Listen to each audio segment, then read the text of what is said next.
Peace, peace, peace, people. I was not allowed to put a title on this video. YouTube is messing with my live already. I had to leave just my name as is. It just barred me from being able to put a title. So what I was going to say was, is Africa worth all the worship? So surprisingly enough, that title is not allowed. There are many people that have risked it all to do this thing called Go Back to Africa. And I want to just keep reiterating that because it is a topic at hand that Go Back to Africa has talked about, others with relations to the Gambia, with all the recent deaths that have happened, and just a lot of other reasons for why it is seeming to appear that it's not as great an idea as thought before. I remember the freshness of hearing of this Go Back to Africa in 2019 and how people were so ecstatic. Now that's been 4 years or so now. So since then, it's been an array of different scams and frauds and failures and robberies and murder or sickness, suspicious deaths, missing, going insane, all these other things that have been coming out, witchcraft, other topics of concern have been coming out. And so I say to those who want to put Africa above God, I say that I don't think you should be doing that. I say Pan-Africans are leading you astray. I say that this video is going to showcase that fact. And then later on, I want to talk about Dynasty Mir because yet again, he's done always egging Black Americans on different things. This time, should Africa pay back the so-called descendants of slavery? Of course, Africa is not in a position to pay back anyone. They're not able to pay back their debt. So I don't think that we should lean on things of that magnitude because it is what it is, but where we're at and where we've been living at, that's our concern, I believe, for the most part of consideration. Also, people that are in Africa would like to deal with us to try to rope us into being part of their debt and all that kind of stuff. So I don't see a benefit in really putting the weight on them paying us back anything. But he did decide to bring up this topic as usual to provoke different arrays of people that come to his platform. And boy, did he have people come to his platform. What's up, sis, Afro Goddess, and what's up, Tyron? So first I want to talk about a video I want to give a response to. I haven't seen the video in its entirety, but I like the title. And this title reads, Black Americans Running to Africa to Starve Like the Natives. What the F?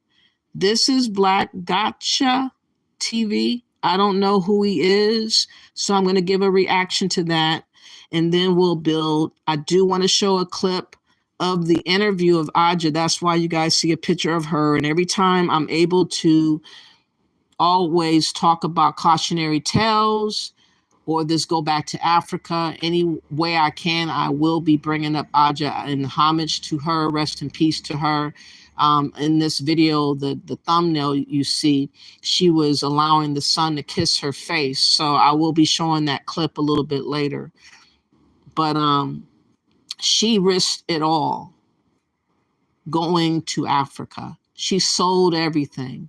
You'll hear what she said. But let's get to this guy first. I don't know who he is.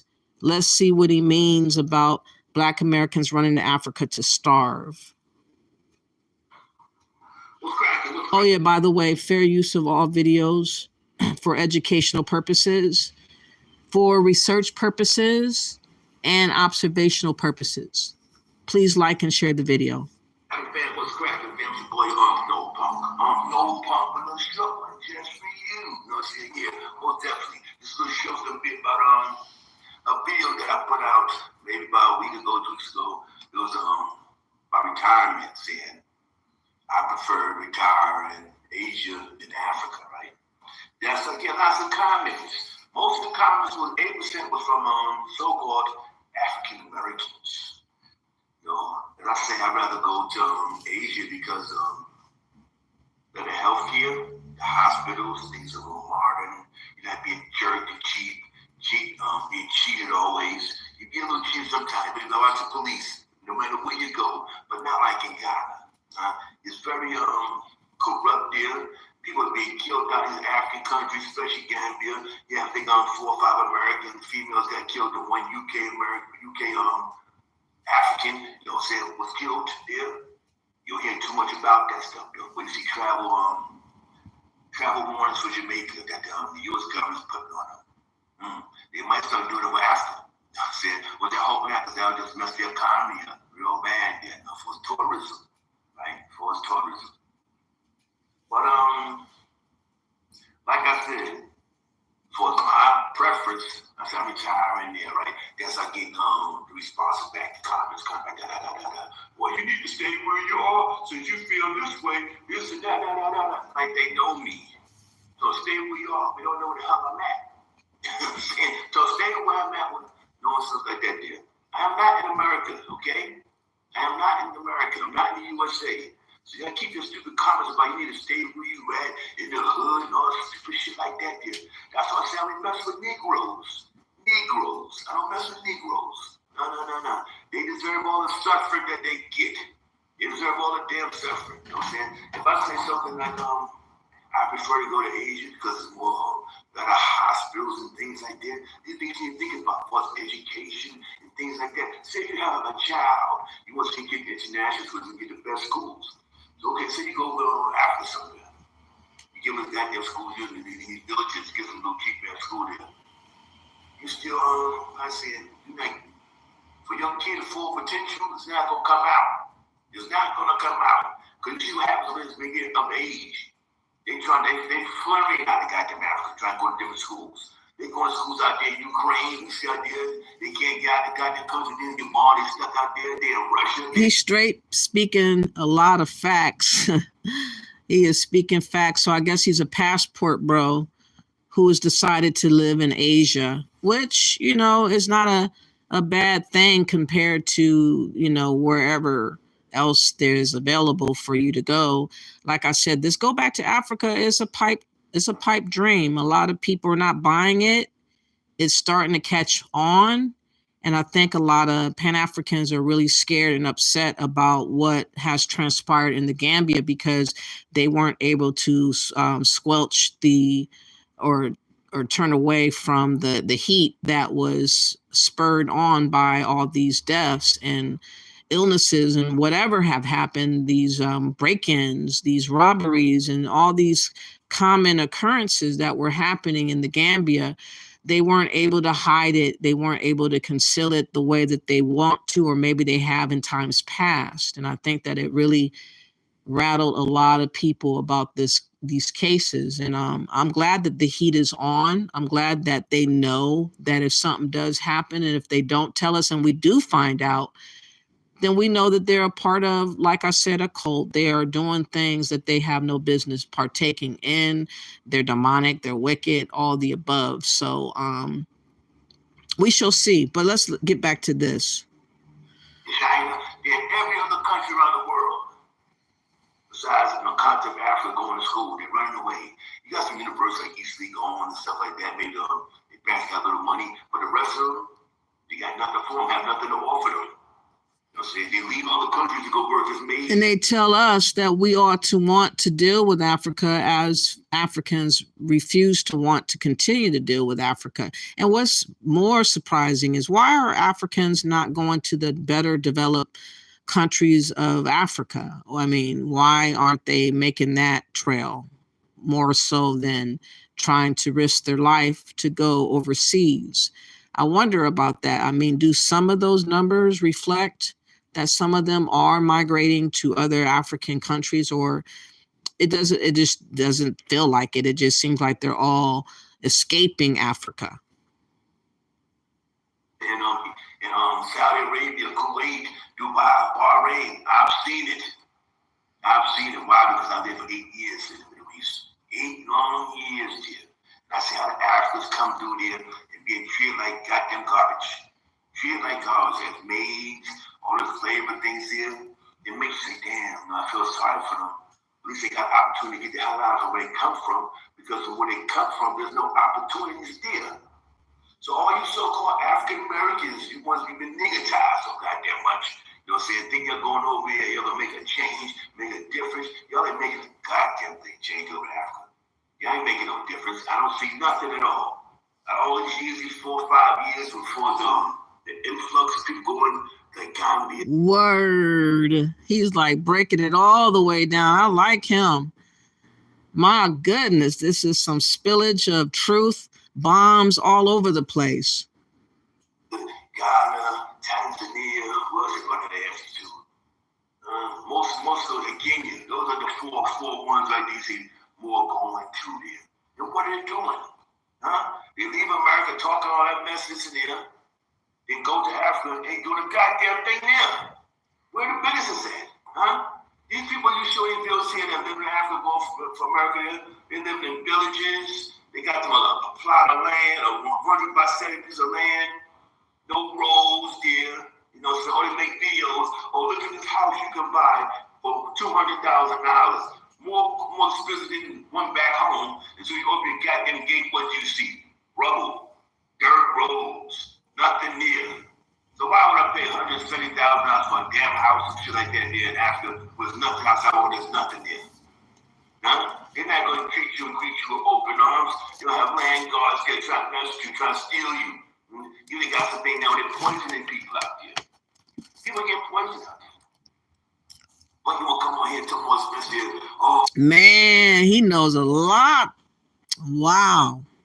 Like I said, my goal, just like in this video, his goal is just to alert the people that are not informed about this notion of there's an escape away from America to Africa as the only solution to the problem of what's going on in America. And everybody's ratcheting up for what's going on and, with the migrant situations, and people are salivating about how they can spin the story to make fearmonger us out of America into the fire of Africa. This is what has been going on. Like, they have no qualms talking about woe is Americans and what's going on in America. But when we turn and do the same thing to Africa, somehow that is problematic. Somehow that's hateful. Somehow I'm being influenced by the Western media. Somehow I'm biased. Somehow I am confused or self-hating. Either or, one of them. It can't be just the truth is being told. And that's what's wrong with us. We don't like eating truth. We don't like being fed truth. We like to live delusionally, indefinitely. And I'm saying, wake the fuck up. You trying to do some, like I said, I love the motherland. I have land in Ghana. These people talking mess here who's still in America, who got a goddamn passport, gonna pop the piss in, but once again, comment on what I'm talking about. I have 2 blocks there. I've had for a long time there. I lived there from 2006 to 2008, so I know what I'm talking about. But you got these fools out here, these all this hope stuff there. We can get your motherland one day. You bums, you can't get a ticket, hop on a goddamn plane now. We want to see they criticize Unc. No. We're on different levels. You bums. Want to sit there and talk. You see the African, they're scurrying out of here. Once you leave Africa, you see a Russian back there. Once you get to the UK or America or Australia, wherever it is they go to school, whatever it is, they start to find a place, a job, and things like that. You see English, talk about, I'm going back to Africa next year to live. I'm sitting in this place here. That's bull. No, never seen it. It's like 7 of them. No, never had, never will. Once you get out of Africa, they don't want to come back there. They might want to come back because they retire, from America or UK, where they get some pension money, they get these fucking late 60s and things like that. But then they're old and they're gonna die. It's finished. But they didn't stay there for long as being young and build a country a while because the leaders did. The corrupt ass leaders did. There's nothing there for them. That's why they're running away. When you saw what African Americans, so they don't want to run there. You don't got no land. Somebody's going there. Don't got nothing paid for, no benefits. And people can just merely claim that they have land, tell you anything and all things. I'll get back to him in a little bit. And get you to invest or dish out money. And this has been the case in what's been going on over there in the Gambia, over there in Ghana. I'm pretty sure in other places I'm not aware of. This has just been the situation. I'm sorry to hear that your cousin just died, Nilly Nana. I'm sorry to hear that. Rest in peace to your cousin. I want to showcase, before I go back to him, Aja, Africa's bit of her interview where she talked about all the things that she did to be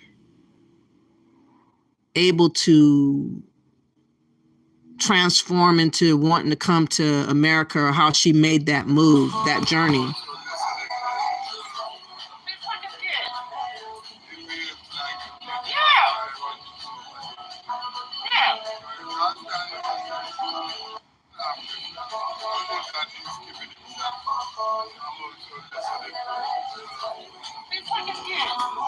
That's Anja, rest in peace to her. I want to play a little clip of what she did to get to America, because I think it's very important how a lot of people just went for broke in this assertion of Africa. And, 2 years later, she had a change of heart about what she discovered and how it, was a race to leave Africa to try to get to America, and that journey did not happen. She was unable to get help in a timely fashion when she was frantically calling out for everybody to do something and help her.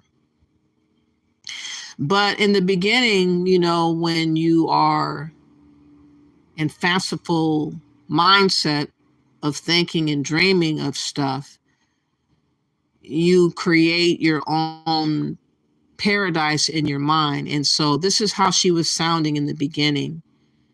This is when she was exclaiming to the mountains what she did to come to the Gambia. Fair use of all videos for educational purposes under 107 of the Copyright Act. Please like and share the video. We come from a place from our hearts where we don't realize that a lot of that is the conditioning, telling us that something is less than, you know. And I realized that having less was so freeing, because when I had to sell my things to come here, I never felt so good. I sold everything. I'm like, I even threw some stuff away. I was like, why am what am I doing with all these distractions? Because that's all it is. All the shoes, all the paintings, all the bags, it's all distractions to keep you on the rat wheel. If you keep turning that rat wheel, you get that new bag. If you keep turning that rat wheel, She really believed that living in America was a rat race, and that existence, she needed to change. She needed to go somewhere where she could slow down, where she could have her own spirit, her own mind, her own being within herself, to be free in her mind, in her heart. Again, it all was well and good in the beginning when you think on these things, but then once you make the move and once you make the sacrifice, that remains to be seen how that sacrifice was a doable thing for you or was a foolish thing for you. You might get a vacation, but somehow our vacations do not include Africa. Why is that? Because they make it seem like it's something so unreachable, so unattainable. You can't obtain it in any way. You won't be able to afford it. They don't like you anyway, so what are you going there for? All this propaganda. And so I tell people, get your feet on the ground. You know, see for yourself, because when you come, and my son was able to have that experience. You know, we did Ghana, we did Sierra Leone, we came to the Gambia. And he was like, Mom, I know you told me all my life that Africa wasn't what I thought it was, but it's not till I came. And he's riding four-wheelers down the beach, and he's dancing with other young people, and they exchanging business ideas, and he's realizing how much they have in common. You know, that he realizes all the things he took for granted. So a lot of his things he left when he was going back, because he's like, can't believe how people do with so little and they are so happy. So I was glad to give that to him as he was turning, 19. But she realizes that she was entering into a place that was a third world country and that everybody was very needy. And she wanted to be helpful. She wanted to be available in the beginning and wholeheartedly open to be receiving of a lot of different people and stuff like that, you know, being around your so-called people at a whole nother continent and whatnot. She really fervently believed. But in the end, 2 years later, that is just not the way she was talking. She was talking as if, you know, she was traumatized. She was frantically calling out for help. And that help, again, did not arrive in time. Rest in peace to Andrea Martin. But again, we hear these types of stories where people have a lot of good things to say in the beginning, and the realities on the ground, though, says otherwise. And I'm glad that this passport bro was breaking it down about what he has observed and what he knows through his travels. Let's get back to what he was talking on again. The title of his video was Black Americans Running to Africa to Starve, like the locals, I think it's called, he said the locals or the natives, what the F. And that is exactly what a lot of people will be continually doing, is going there to starve, going there to lose a lot of money and investment through scams or whatever, or mismanagement and budget, going there to have a lot of miscalculations. He's got nothing there but expect to go to motherland with a little couple $100 in pocket and survive. These dudes are real stupid.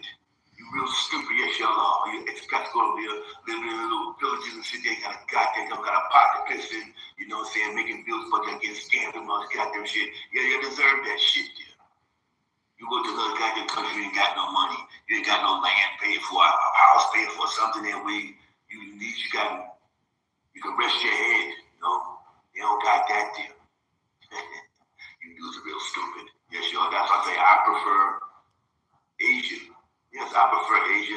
Or I can go back to Africa because, like I say before, I have land there. That's my land there. You know what I'm saying? And I go to Asia, have my condominium there.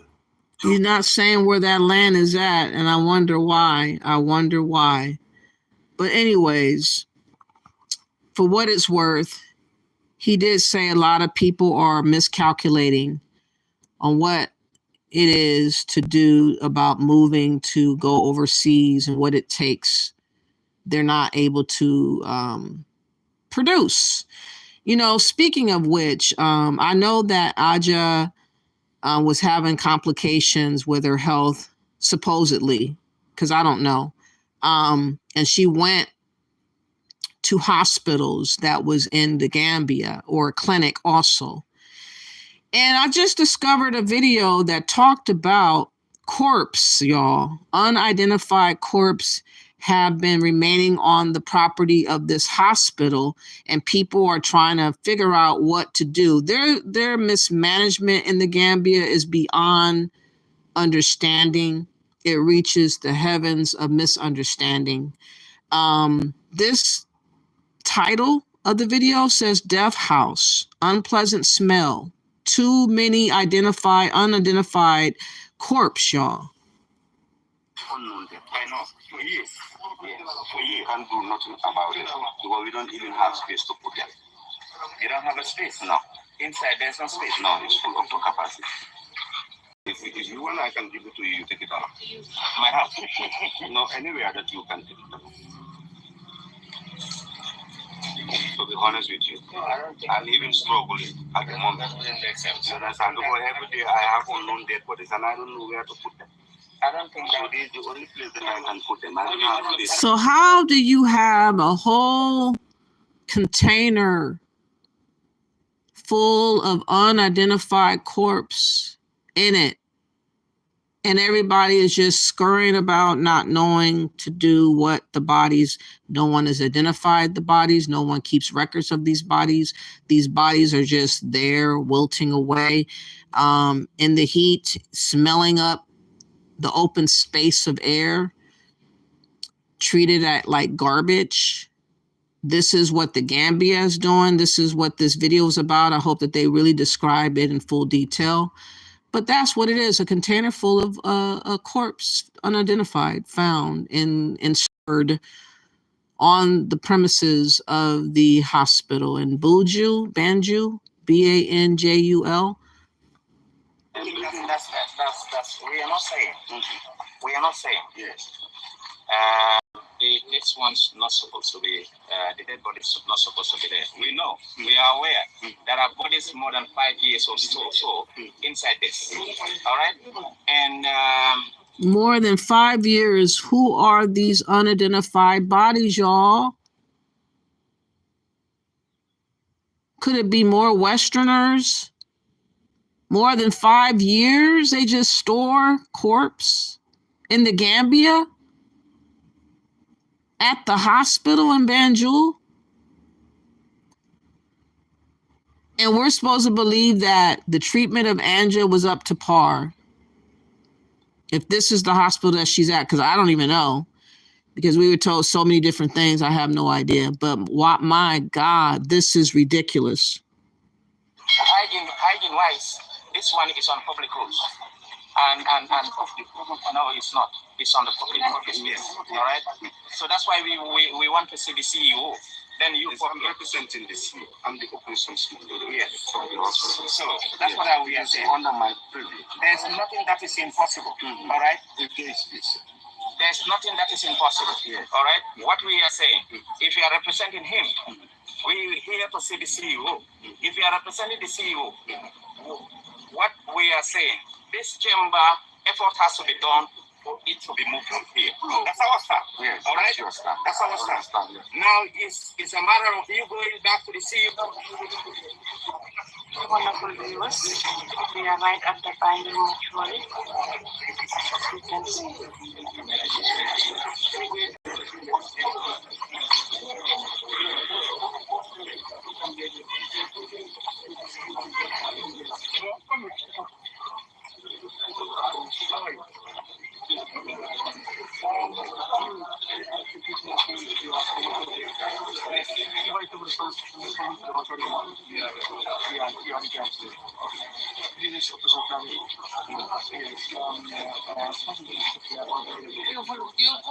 Our question here is about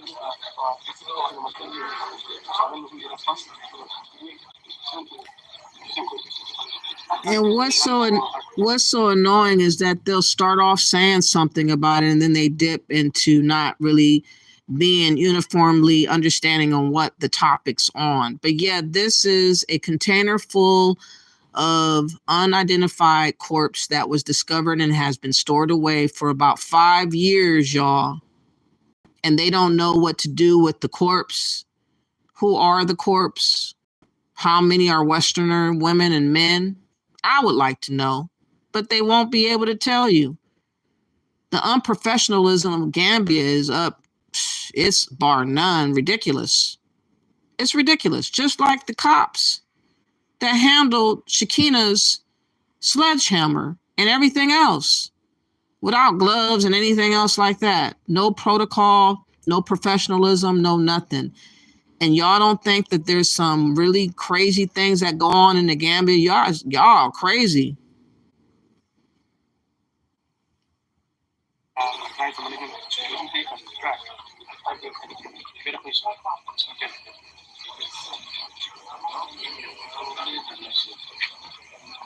Is the hospital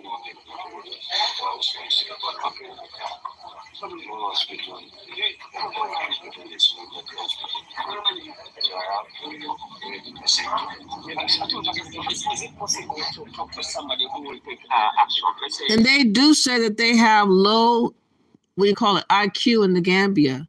And they definitely are displaying it right here. is it the head or CEO or whoever? Can we have officer manager on the ground? Please do it. New one. Yes. That one we did for Monica discipline building. Yes. What are we going to do? What I'm going to advise you is talk to the CEO. Yeah, we want to talk to the CEO. Discuss it with the CEO. They have Yes. honestly, the only thing. Why not you take this number? The CEO not in the country. Let me see what you guys are saying. I might fast forward it a little bit and see if they're going to really have something to say. Tyron says, what the hell is going on here?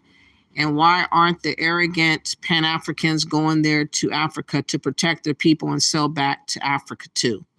Because they're liars. They have no intention of really going. It's just a movement to get us to go. It's a movement to try to propagandize us to death until we just do what they're telling us to do. But the bulk of these people will never, ever set foot and stay. Okay, it's okay to visit. Yeah, you'll tour. You'll get money off of tourism. You'll set up like a bus load of people to like hook up with to tour them around and all that kind of stuff. But outside of that, that's all you're going to get. Other than that, everything else is a risk. Everything else is a risk, and they're not going to do that. They're not going to do that. Baby Rodriguez says, when are we going to realize that we've been duped? These MFers are the real life version of us, the movie. Catch y'all. Don't let tether takers shape themselves into black politics or lives. That has already occurred, Baby Rodriguez, as you can tell. Yeah, this is insane. Tyron says, not a coincidence, Sean P, that YK, the Truth, Bucci, Bamani, Genesis, etc., ain't concerned about Gambia. They're changing their grift to immigrate niggas to Kenya and say West Africa controlled by jihadists. Yeah, they're on one. Tyron says, when will we tell these Pan-Africans, why don't you return to yourself, proclaim homeland in Africa, they make excuses saying our ancestors fought for here, but they negate that by disrespecting FBA Indians. Afro think tank ain't concerned about this shit. Of course not. It goes against trying to get us to go. Anything that's going to go against us being informed about not wanting to go, they're going to not really talk about that too often. Did you catch that recent video Brandon did saying West African is being controlled by Islamists, but isn't East Africans controlled by jihad extremists, Islamists? I don't know. Afro Nerd, aka Afro Think Tank, has been warned. Classic case of what you don't hear, you will feel. I don't know what that means, but thank you. Now let's get back to this. I'm going to fast forward a little bit and see if they're going to be a smarter person telling what it is that's going on here. There's another video, but they're doing the same thing they're doing here. Work with collective efforts and make efforts. Okay, let me rewind it just a little bit more. Okay, maybe he's going to. Okay. Yes. So that's what we are saying. Under my privilege, there's nothing that is impossible. All right. There's nothing that's impossible.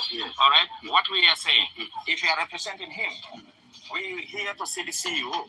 If you are representing the CEO, what we are saying, this chamber effort has to be done for it to be moved from here. That's our stand. Yes, all right? That's our stand. Now it's a matter of you going back to the CEO, or you allow us to see the CEO, to tell the CEO we are here, and this chamber is on the public space, and there are bodies that are here for over 10 years or so. And for 10 years or so. First it was 5 years, now it's 10 years or so. My God. Fundamentally, because this is a part settlement, all right? Sometimes here, when you pass in here, the scent is not even okay. So getting it from the public space, putting it somewhere where that scent will not come, I think it should be what we collective efforts and make efforts, pre-efforts and proper efforts for us to get this thing away from here. All right? So that is what we have to tell you. All right? Yes. What I'm saying is, it is collective effort. At the moment, we don't have space where we can put all these things. Even if you go inside, we are full to capacity. So what we can do is, if we have any space that we can put, we will make sure we remove these things and put it there. In management, there's something that you are not applying here. Yes. I am not saying uproot one house and put this thing there. I'm not saying that thing. Because that's where you're pushing me now. No. You are saying if I have a space. Yes. I don't provide any space. Yes. Management, you are the head of this operation. That's here. I know this state that we are here at the moment. I know what we are having here at the moment. I know whether I'm having space or not. My friend, what I'm saying is, management, yes. The answer that you are giving, we are not expecting to get that one from you. All right? That I should take this thing if I have a space and take it out. We have passed already that stage. That's what he said. We've passed that stage. But that's what he said. But we've passed that stage. But that's what he said. Because we passed that stage. You cannot pass the same. We've passed that stage. Now you are bringing back that stage again. What I'm saying at this present time, management, we don't have space at the moment. To treat us like that. No. I'm not treating you like that. No. All right. What we are saying like that. I am saying on the discussion level. If it is above the management, the management also is under an institution. Yes. And an institution is also very well. What kind of management can this be? 10 years of corpse being stored in a container on the premises of a hospital, unidentified. Who are these unidentified people, y'all? What is going on in the Gambia? They're calling it mismanagement. What would you call this, y'all? Listen, if you don't listen to me. No, that's very well. I said, I have a meeting more than even these things that we are. Our message is going to be passed to the CEO. Yes, it will be passed. It will be passed. That's why we are here. All right? It will. Can I call you? Yes, can you come? The point here is we don't understand. We understood. Failure to have a space inside. You know what I'm doing? You say police space for your activities. This is our problem here. This is a police space. It's about your premises. How? It is only police space. It is outside your premises. My brother. Yes. That's what some circumstance. No. Create things for us to put it here. You understand? If that circumstance was not here, we will not put these things to mix up because we have problems inside. That all our chambers are full. And you cannot bring your body and they tell you take the body. Excuse me. Excuse me. We don't have space. We can go inside. We can go inside. This space that you see. It's inside. You know better than me. Now, are we going to see the CEO? We are going to see the CEO. If you want, we can go to the CEO. Let's go to the CEO. See the CEO. You can go.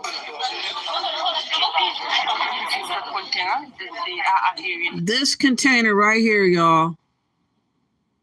This container right here, y'all. Dead, unidentified bodies at a hospital in the Gambia.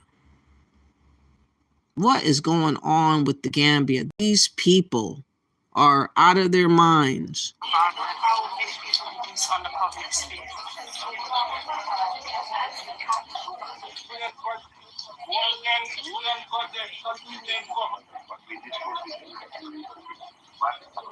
And when they are ready, they go into the have a meeting with the secretary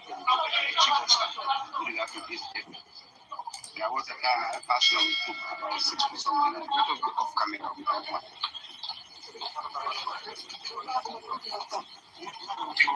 Let me see what you guys are saying. This is a lot. This is a lot. Wow. Rest. May Anja rest in peace. Yes, most certainly. This is crazy. Tyron says, these same Pan-African conservative browbeat us about black on black crime in Chicago. It ain't concerned about African on black American crime or African on African crime in so-called diaspora. I'm glad you caught the live too, Sierra Hutchins. Thank you so much. Those are political, or I missed one. Hold on.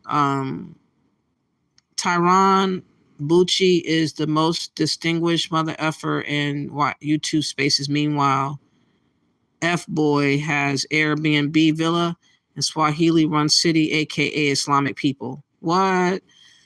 Wow, those are political opposition and sacrifice victims. They could be sacrifice victims for all we know. I mean, bodies that are not identified, ain't nobody in an uproar about that.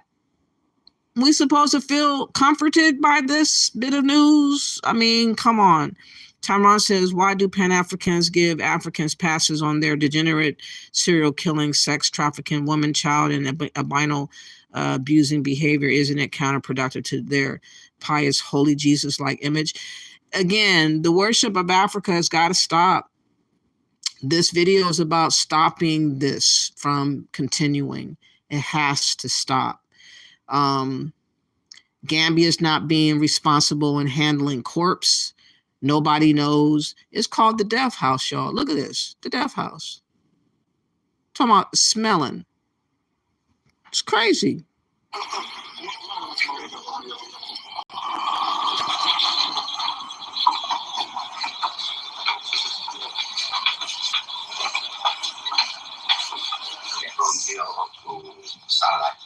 Okay. Yes. Okay.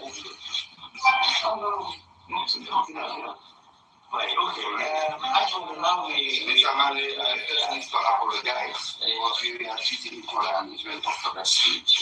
We don't need to hurt you people because we know that you are doing your responsibility and it's safe for us in the hands and institution because the road is clear and everything really help us, really help us. We are also happy. I think everything about Gambia needs to be fucking investigated, down to the police department. I don't have no confidence in these people whatsoever. I cannot believe 10 years worth of just festering corpse in a container, y'all. Festering. No respect, no dignity in digging a grave for them, identifying who they are, why they died, why are they dead. How many corpses in a container? How many corpses can fit in a container? Isn't that ridiculous, y'all? Have they ever heard of incinerators? Do they know anything about bookkeeping, patient, identifying patients and keeping up to their cause of death? Or they just throw bodies away as they die and they don't even really do any investigation. This is what it's looking like to me. If nobody's coming for them, they just toss them away. If nobody comes for their family or friends or persons that are single on their own, they just get tossed away. What is going on in the Gambia? Understand the ambulance can do the destination as fast as possible. So we are very happy. It is not our will, you understand, to make sure we pack things that will not stop the traffic. But this thing was not also put there because of the unknown local dead bodies that we have. It was put there during COVID because we were receiving a lot of bodies there. And we'll make sure we can. They said they put it there because of COVID. So you leave open body corpse in a container on the premises of a hospital, and that's supposed to preserve you away from COVID. This is unbelievable. I cannot believe I found this video. I cannot believe that people are not speaking about this. How is this possible, y'all? Then we have to request for containers, reduce containers for area passengers and the Farafel, so that if the thing gets worse, we can pack what is there. Then it's come to that we have a lot of unknown dead bodies that we have put there. So, without the ones like you working tirelessly to keep things running, everything would suddenly stop. No. We have put there. Some bodies are there, they are not unknown, they are known.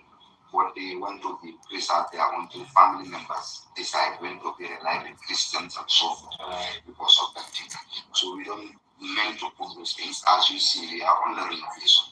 And by the time we finish the renovation, we will make sure that this structure, but nonetheless, we will also work with the authorities, that is the chief medical director, with the management, and part of the management.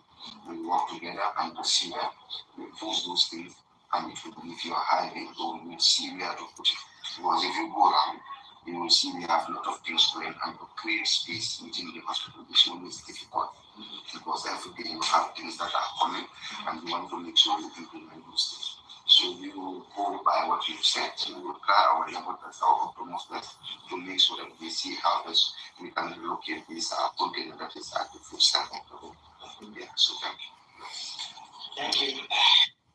So how in the world could they ever be trusted to give autopsies or anything else on how they handle dead bodies in a container? Can these same people turn around and do autopsies, be professional in that regard? I doubt it.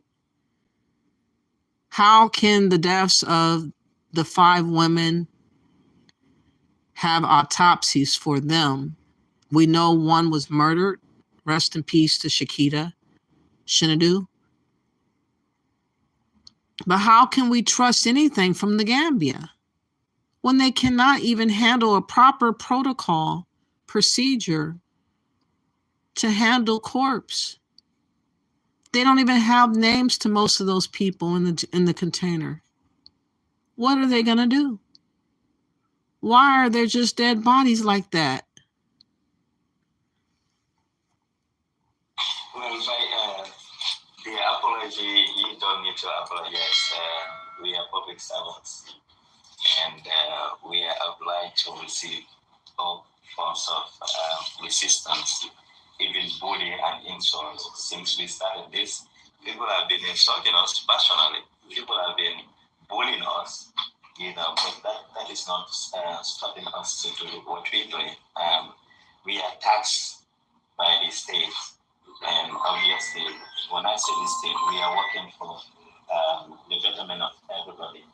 And like you are being taxed by the states, it's the same thing. We are all public and civil servants. So that is not an issue for me. Yes, apology accepted. Well, everybody is bound to make a mistake.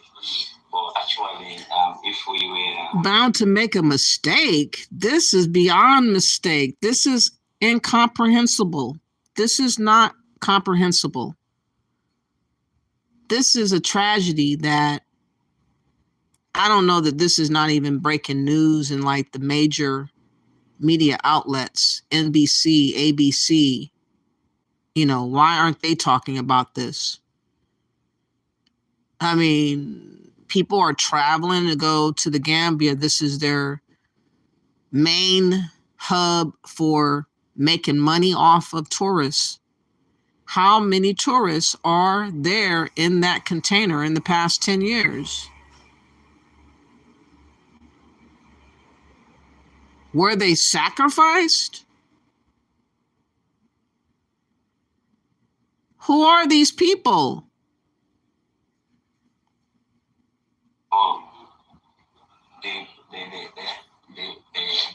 The thing why we have the paramount reason why we are doing what we're doing is for safety. It's to maintain safe on the roads. If roads are safe, I know you, for now, COVID is out. You know, even during COVID, I was taking the records because COVID, you know, suspected or related COVID cases or death. That's how you were putting it. Against the motor traffic accident that we were having. And the whole it started from 2019, 2020 onwards. I mean, accident cases are more than the COVID cases from the also. Still now, yesterday, day before yesterday, 3, 2, 1, cars are knocking people within only the OIC road or within the coastal end. And when these things happen, before certain the dead bodies will go through burial, they have to come here and you chamber them here, you know. So like you said, our intervention was out there to minimize. We cannot have zero. Our intention would be zero road crashes. But whether we achieve or we don't achieve, what we want to see drastically down. So when we have it down, the pressure here will be down. All right? You will not be receiving as you were receiving the bodies. And that will help. Now, it is proper for us to visit where these dead bodies are going. All right? This is, post-crash, it's all about on the health also. Now, we are visiting here. We are seeing the trouble here. Why is it a difficult moment for you to go on this? Because you don't have a space. We know you've been sponsored by this chamber during COVID by Force Authority. Even though mentally is the one. They don't have a space. They don't know what to do about dead corpse. Someone should come in and save this situation.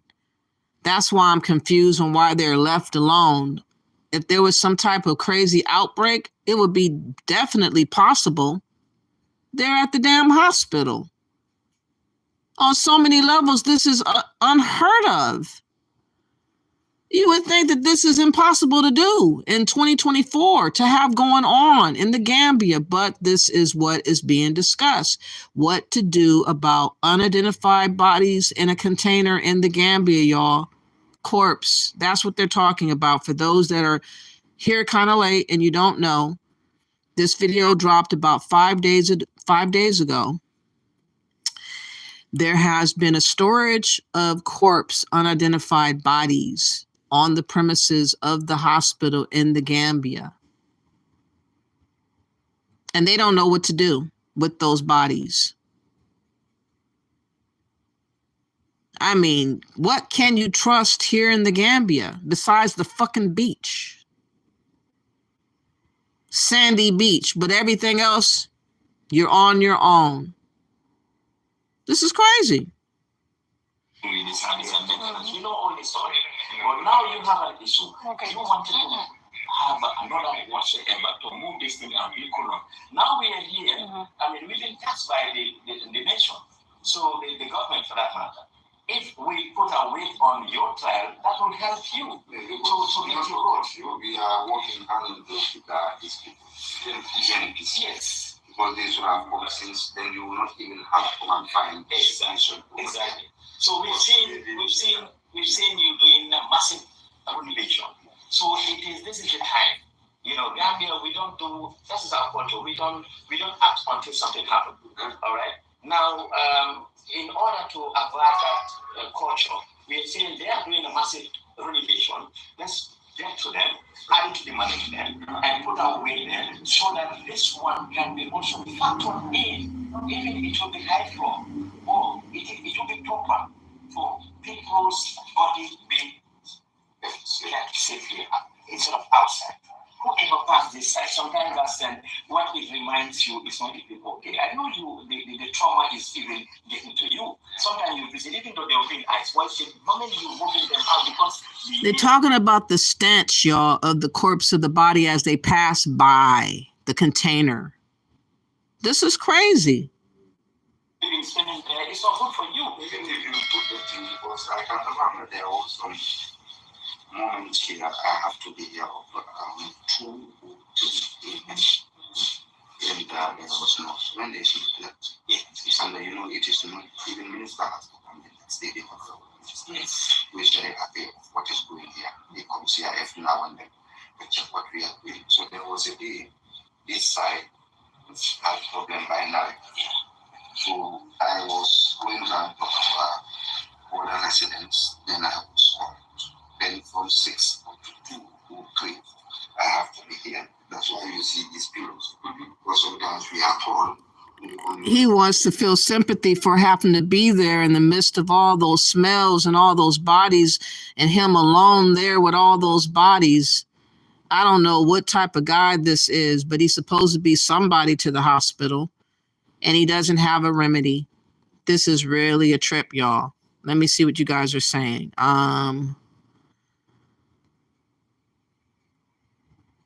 Okay, wow, just wow, Sassy Ears says, this basically FEMA camp behavior.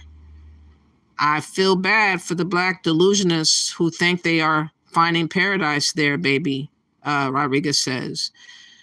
Where is this? The Gambia S. Where is the CSI at? Where is the forensic anthropologist? Nowhere, apparently.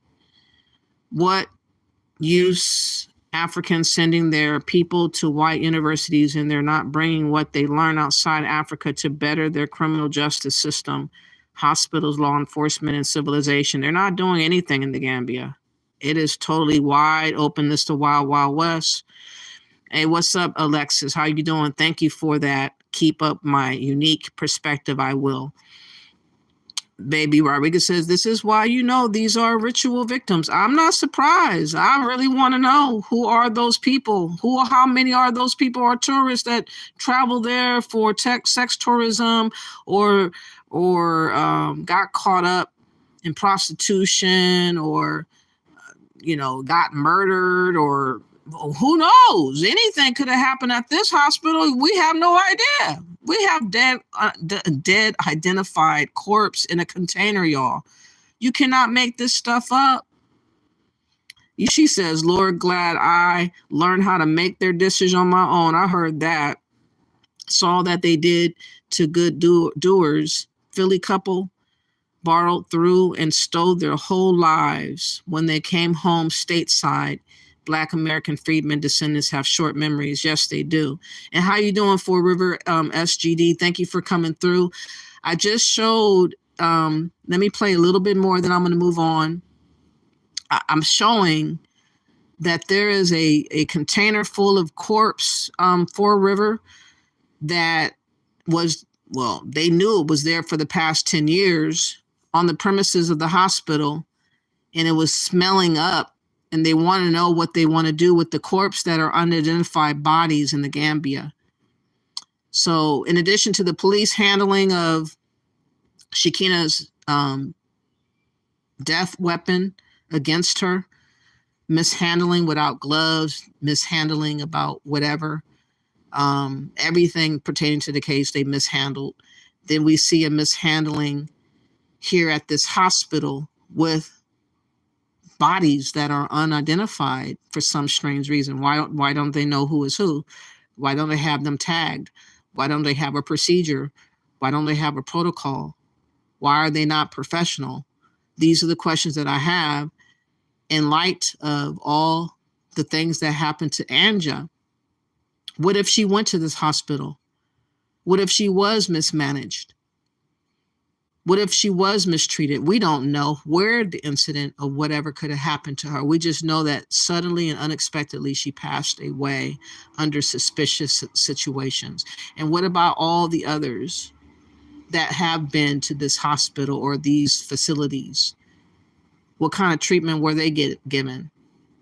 Can you trust the medical system of the Gambia hearing this story? I think not. You only were driving, you are losing. Then you sleep here. Then by 5 o'clock, you hit your home, you take back, you come back again. So it is not easy. That's why you see sometimes people something here and they sleep the next day, we just get up. Today, even I put salve in my bathroom and say that most of the time when I sleep here, I don't take bath. I continue up to the next day, then go home, take bath, and come back. So it's better. So it is not easy. Yes, so not to cut you now, but we don't want to take your time. I know you're busy. Likewise, us, just the first day we are entering Banjul, we have a lot of places to go.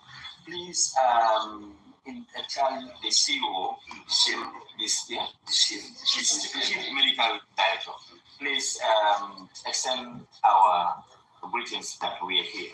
And this is a national concern that the chamber should be factored in your district innovation instead of where it is to free that public roads. Because normally, when some family, when you have one person there, that place, people cannot even fit that small space. So it will be ideal when you free it so that I can accommodate. Because nobody paid to come here. But eventually, this is life. Whether you are prepared, you are not prepared, one day you will see yourself here or somewhere else. So, let's make the place freeable. That's our concern. Free the street a bit, factor it on this elevation, and then everybody will be pleased. We will inshallah. Thank you. Do you have any timeline for that or any information now? Well, the thing is, the beauty about it, we know the situation about this. It's not serving an individual interest. It is a public interest, which we are all working for. So it's collective efforts. The government itself. To factor it. Not factoring is our problem. Factor it and let's start moving it. Let's start factoring that. This one is here for temporary. All right. Let's also include it in our renovation so that we can have space for it. It has to be done now. If we do not do it in our time, we'll be blamed by our kids. So we start doing the correction now. No, this is not a documentary. This is a okay, this comes from Smile Gambia. It reads, Death House, unpleasant smell, too many unidentified corpse. It reads, welcome to Smile Gambia, your gateway to the enchanting beauty of the Gambia. Wow. Join us on a captivating journey as we explore the vibrant culture, stunning landscapes, and warm-hearted people of the West African gem. Wow. Our channel is dedicated to showcasing the hidden treasures, traditions, and smiles that make Gambia truly unique. Whether you're a traveler seeking inspiration or simply curious about this remarkable country, subscribe and embark on an adventure that will make you smile with every video. Wow. Discover Gambia through our lens and let it charm, brighten your day. Don't forget to hit that subscribe button and let's spread the can't even say it right. Positivity and smiles together. Wow. That is not what this video is causing to have happen, a smile. This video is causing alarm. It's causing confusion. It's causing what the fuck is going on in the Gambia. That's what it's causing. You want to go apart from this side, or you want to visit our own areas? Inside here. No, outside. Those windows are. Yeah, behind you. Talk about that. The windows, they are part of our hospital. Inside, when you see the wall here, it's you understand, it is part of the hospital. You understand? There is nobody who is inside. Because over there, when you check where the social welfare started, as we are our hospital starts. Yes. So, and we have moved within maybe 2 weeks. Yes. Okay. But nonetheless, Minister, the Honorable Minister, Kamado Samate was here 2 weeks ago, and a plan was given to Gambo, and as Marco's construction. To this time, because what we want to do is now to put those vendors inside, so that they will be facing the hospital inside. They will have these two subs here, and they will have inside at the pediatric. So from this side, inside they will not have any support anymore. So all of them will be at this area, and then they will meet so that they face they will not face the so that eventually a vehicle, you understand, missed something in the It's wild, y'all. All I can say is wild.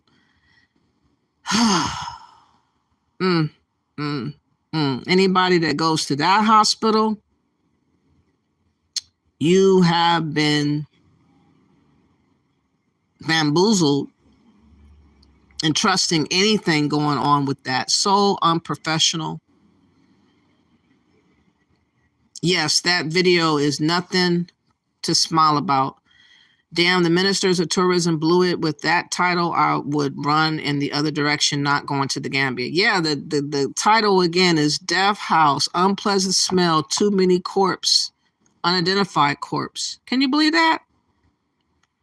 Talking about the smile of the Gambia. What is there to smile about in that video right there? Let me find another video. There was another one that talked about it, but that one got right to the point of the matter. But it's just stunning that this would be 2024 and they don't know what to do. They don't know what they're doing. It's embarrassing, y'all. I hope that people wake up and avoid that damn place, because again, they don't know what they're doing. They're not handling nothing okay. The way they handle Shakina's the weapon that killed her, the police department, now a hospital's mishandling of bodies. This is way too much.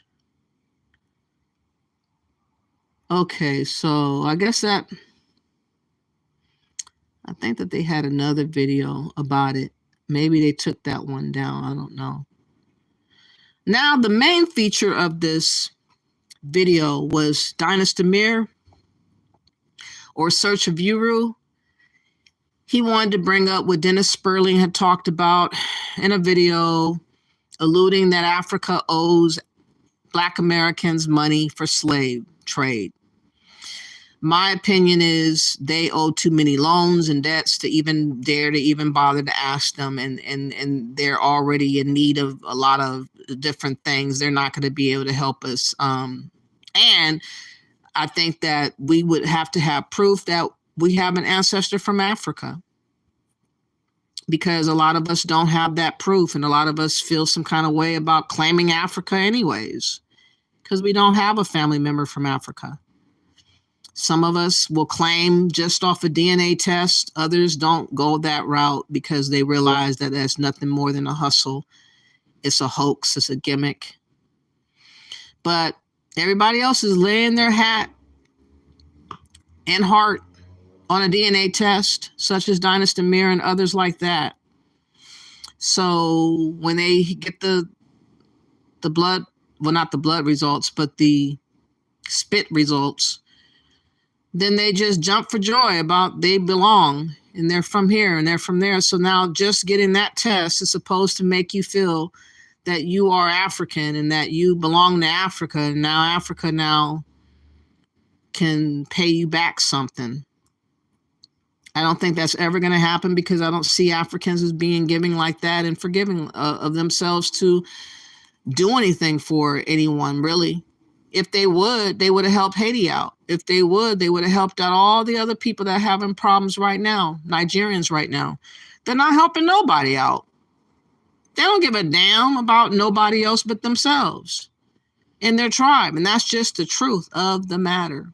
So the more we delude ourselves and claiming that we need to worship Africa and we need to go to Africa and we need to make that our Mecca, we need to exalt that like Jesus, we need to exalt that above the heavens, we need to pretend like that's our God. That's idolatry, y'all. God is against idolatry. That is a form of idolatry. Now let's listen to what Dynasty Mir has to say in this topic. He's going to get there in about a minute or so. I mean, I don't know.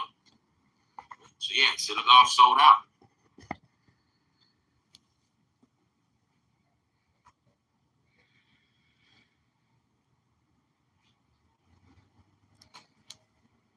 I'm not perfect, but I do the right thing. You know, I'm a man of honor. I will say that. If I make a mistake, when people bring it to my attention, or they call me out, you know, they call my phone or email me and say, "Hey, Dinus, you did this, that, and other. Let's try to correct that." I listen and I correct it. You hear that, Alexis? Within reason. Within reason. So yeah, so a lot of that stuff, like I said, I just ignore and keep it pushing. That's all you can do. You know, it's part of it. It's whatever.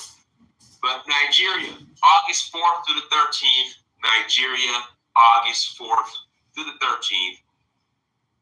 For the Oshun Festival. Come and have a great time. Come and enjoy the Oshun Festival. Yeah, come have a great time in Nigeria. Don't believe the misinformation that you hear off Nigeria. Don't believe the misinformation that you hear about Nigeria. Nigeria is a beautiful country with the most friendliest people. Come and enjoy it. So again, please visit donfo.africa to learn more. And if you have So if I say Nigerians in Nigeria, a lot of them are starving, is that a lie? Is that misinformation, Dynasty Mir? This is what I'm talking about. He is the type of person that has no honor. He would never fess up to anything because it will mess up his bottom line. And that's just not okay. So he can keep on prancing about, talking about he's honorable and he does this and he does that. But when things are needed to be stated about what he represents, which is Nigeria, and they're starving, they're scrambling, a lot of them are desperate. A lot of threats of scamming is alert right now for those that don't know about online scams. You need to beware of a lot of different media, WhatsApp, Facebook, all those things, romance scams, everything under the sun right now pertaining to Nigeria. But he won't talk about that though. About the documentary, if you're not about the documentary, click on documentary right here on the site and go and purchase and support the #1 documentary when it deals with building, you know, the Africa diaspora connection. The #1 documentary. Make sure you go and visit donfo.africa, buy the documentary, come on one of the trips. I'm adding to the site. No, because we're shifting.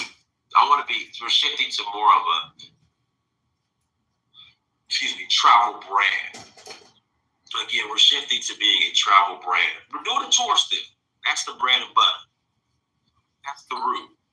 But we want to be a resource to stay and be more of a brand as well. So go to visit donfo.africa. Without further ado, let's get into today's topic. Let me give this disclaimer. I have much respect for Dennis Sperling. This is not an attack, but this argument that Africa owes us reparations, and that was part of his show he did. He brought up all parties involved owe us reparations. That's very complicated. Again, it's very complicated, but what we'll do today, we'll deal with the African side, and then also, too, these civilized tribes who y'all claim you guys are one of them. These civilized tribes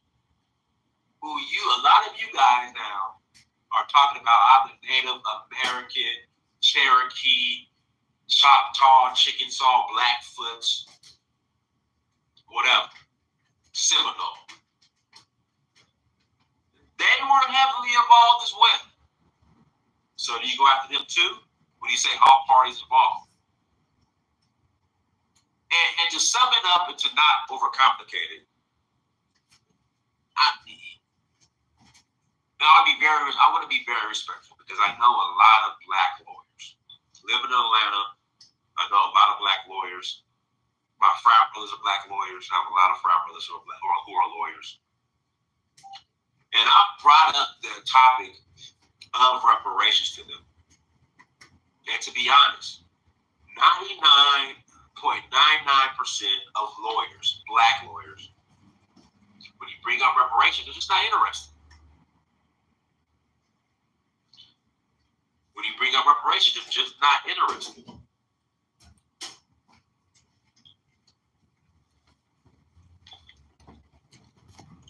They're not interested because they're cowards. They're more focused on what I call low-hanging fruit. What do I mean by low-hanging fruit?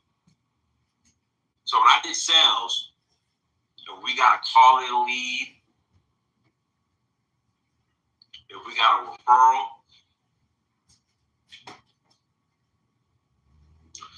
we will call that would be considered low-hanging fruit because we get a referral, we get a call-in lead. The chances of us closing that is more than us having to go into buildings and cold call. Or hop on the phone and cold call. Because usually when people give you a referral, hey, Dinas, I spoke with so-and-so. I told her all about you. She said, come meet her Tuesday at 3 p.m. She wants to learn more. She's ready to go. Or we get a call-in lead. Okay, yo, so I'm interested in the product. My neighbor next door, the business next door, uses you guys. I want to learn more. The chances of us selling those type of customers increases 100-fold versus us having to pound the phones and cold call. So what's low-hanging fruit for lawyers? The lawyers I know, you get in a car accident, you get rear-ended, pause. That's easy. Like you get rear-ended, the person that rear-ended you, pause. They're liable. So that's an easy settlement. And these lawyers get like 20, 30% of that settlement. Benjamin Crump, you get shot by a police officer. That's an easy 30, 40%. Child support. Family court, divorces. This is all low-hanging fruit. And I get it. They have their law school tuition that I got to pay or loans that I have to pay off. I get it. So it's easy money. I'm not mad.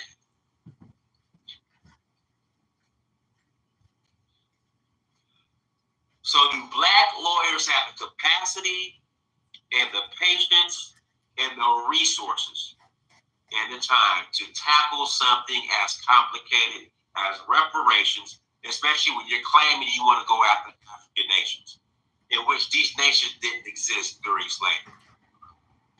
So how would that look like? Again, these nations did not exist during slavery.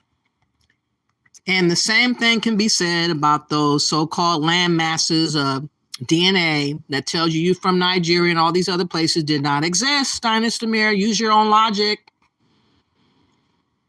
They did not exist. We're not Nigerians. We're not Ghanaians. We're not Sierra Leoneans or nothing like that. They did not exist. We are our own people at this point. People have to accept that fact that we are Americans. We have a unique history. We have a new identity. That's the truth. So what are you talking about? So how does that work out?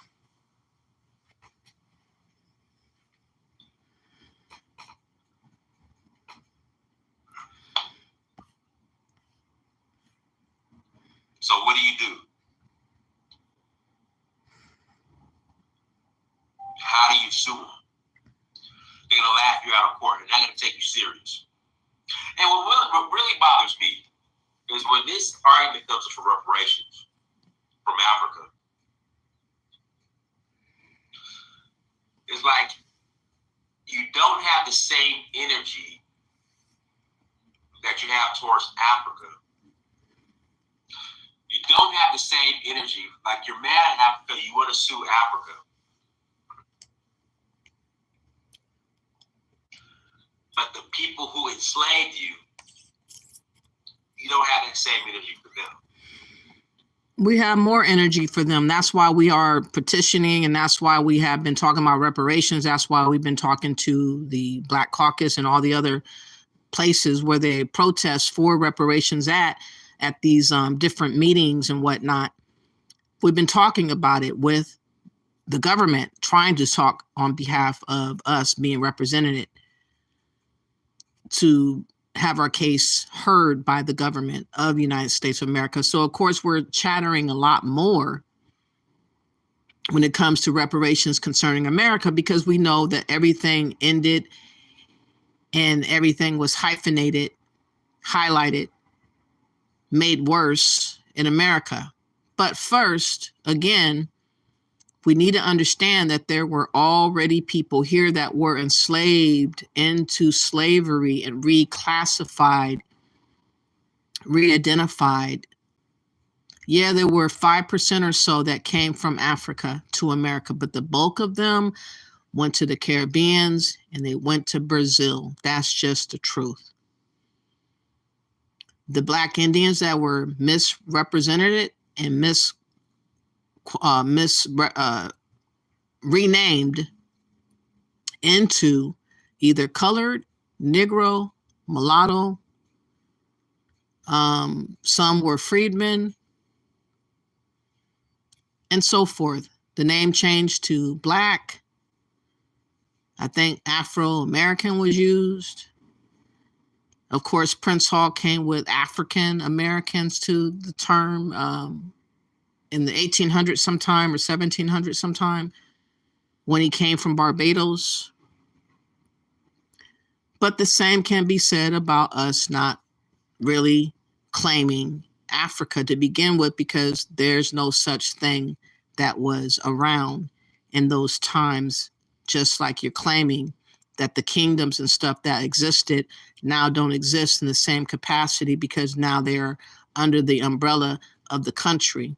But we still know the bloodlines of the so-called slave traders. They still exist.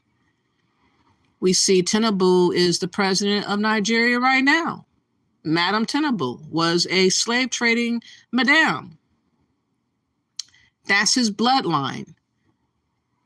So if we would find a so-called African that came from Africa, and we can find that it came from a boat from so-called the destination of Nigeria, but that's just not true. That did not happen. But you guys are making it make sense when it comes to trying to claim us as Africans, but you can't make it make sense for anything else.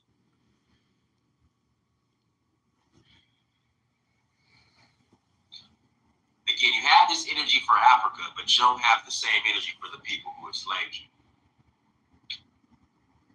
here in America.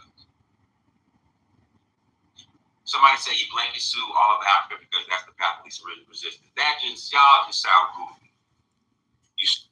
The Africans are guilty for what they know they done, but they never want to claim and own what they did because they always want to scapegoat white people.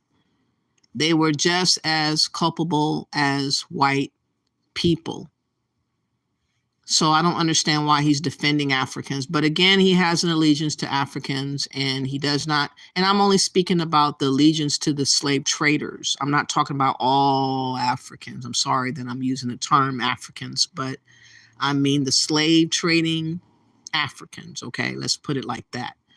He is defending them as if they never did nothing wrong. And they did. Apparently, they did. To all of Africa. Okay, good luck. Good luck. Like I said, that's going to get, no disrespect, but that's going to get laughed out of court. If it even makes it to court. Again, it's my opinion that he just makes up these controversial shows that triggers Black Americans to be coming out of their characters to say, hell yeah, they owe us money and this and that and the other, and arguing back and forth. But we're going to see a little bit later, he had guests that came on that really got emotional about speaking up about what Africa owes. You have some Africans that really came out of their skin to try to defend Africa. Africans of the slave trade.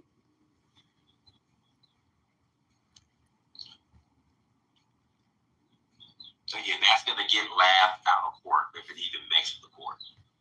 You're going to sue all of Africa. Okay, all right.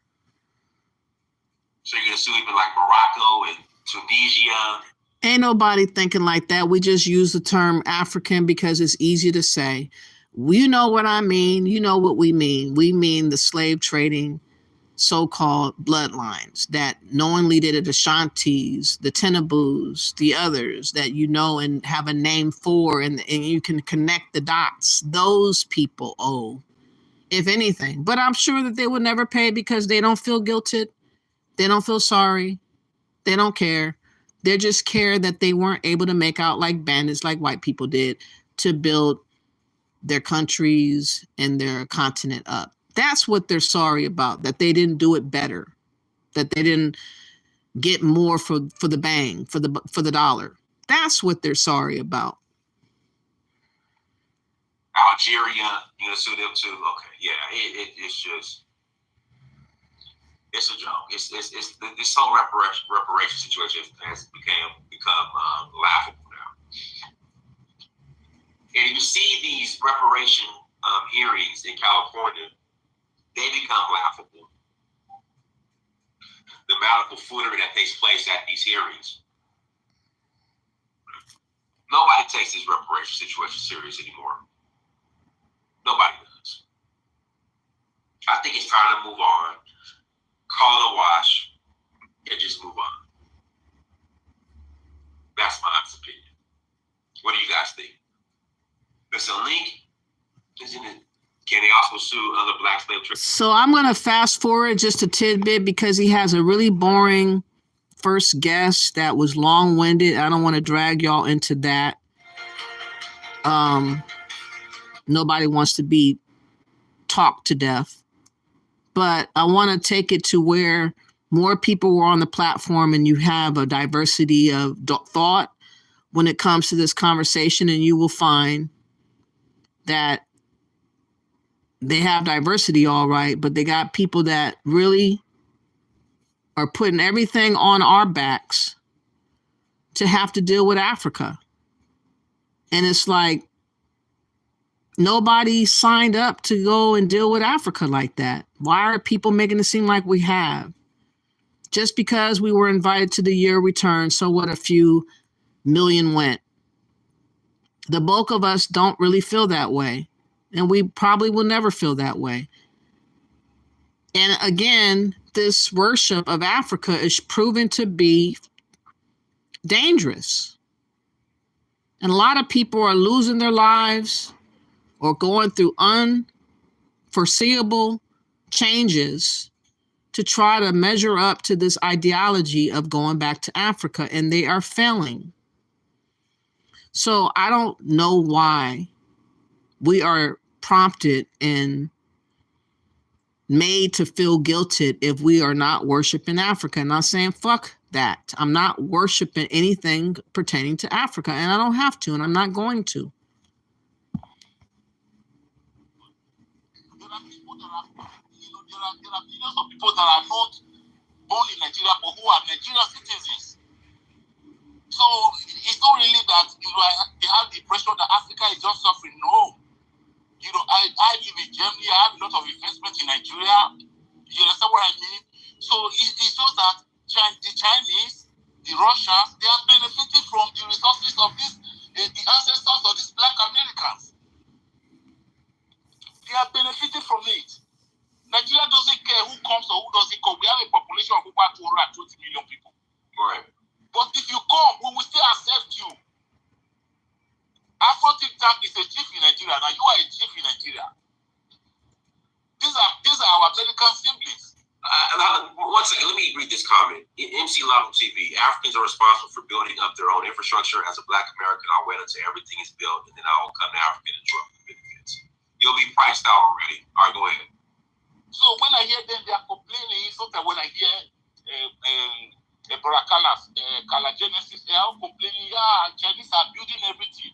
If Chinese come tomorrow with 100 billion, they want to occupy a certain place, they want to build industry there, with the first person that will ask the Nigerian government to go ahead. Because the Americans are not, the Americans, they are backboners in that country, in that continent. But if they are not ready to live up to, to wake up and collect what is theirs, then are you going to force them? You're not going to force them, brother. This is what I mean. Nigeria has always been an advocate in Africa.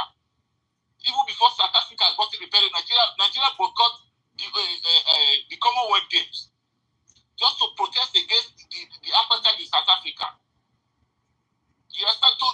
Just to throw a shade at the United States government, Nigeria named Louis Farrakhan Avenue is one of the most popular streets in the whole of the country. Just to throw shade. And the people that were committing racism against blacks in America. And Louis Farrakhan was ahead of fighting against racism. Even in the 90s here, Nigeria named a street in Abuja after Louis Farrakhan. It's called Louis Farrakhan Avenue. So Nigeria has always had this relationship with the United States and the black community, the earlier black community like Jesse and the rest. So I believe our American brothers will have a lot to gain. Nobody is begging anybody to come. Never. There are enough Nigerians to develop even the whole of Africa. Nobody is begging anybody to come. But those that believe they belong. Sure, you are begging for us to come. That's why we always have so-called African Americans or Black Americans in everybody's mouth. Everything is about us. We're sick of it. Please talk about yourselves. Please talk among yourselves. Please point out other neighboring people of Africa to talk about. Stop being fixated on us solely. Thank you. But that will never happen, of course. It never does. They will have a lot of benefits if they choose to go there. It's our birthright. Yeah, it's their birthright. It's their birthright. Just as somebody refusing his piece or her birthright. That is the way we are continental Africans. That's the way we see when they are discussing this thing on YouTube. Kala Genesis has never, taken pain to go to Nigeria. So let me spend 1 week. Let me spend 2 weeks. Let me know these people. You just be on YouTube talking to like 40 people every week. Is that your Pan-Africanism? You don't like Brother Jana said he can write a book about Nigeria. He can write a book about Nigeria, not just sitting on YouTube talking about a people or a place you don't know. Based on the media narrative you have heard over the years, but you don't know these people. You understand? Let me pass the free. One second, Robinson, turn your camera on so I can see who you are first. Then I'll ask you the pen. Okay, you can turn it off. I'll go ahead, free game.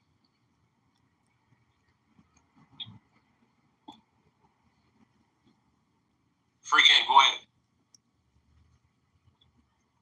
Are you talking to me? No, well, he's not responding. Go ahead, Robinson. Yeah, no, I was just going to say, man, all I hear is people on here making excuses, man. If Africans was complicit in the slave trade and to selling us to Europeans, why would they not be penalized for the atrocities that happened over here?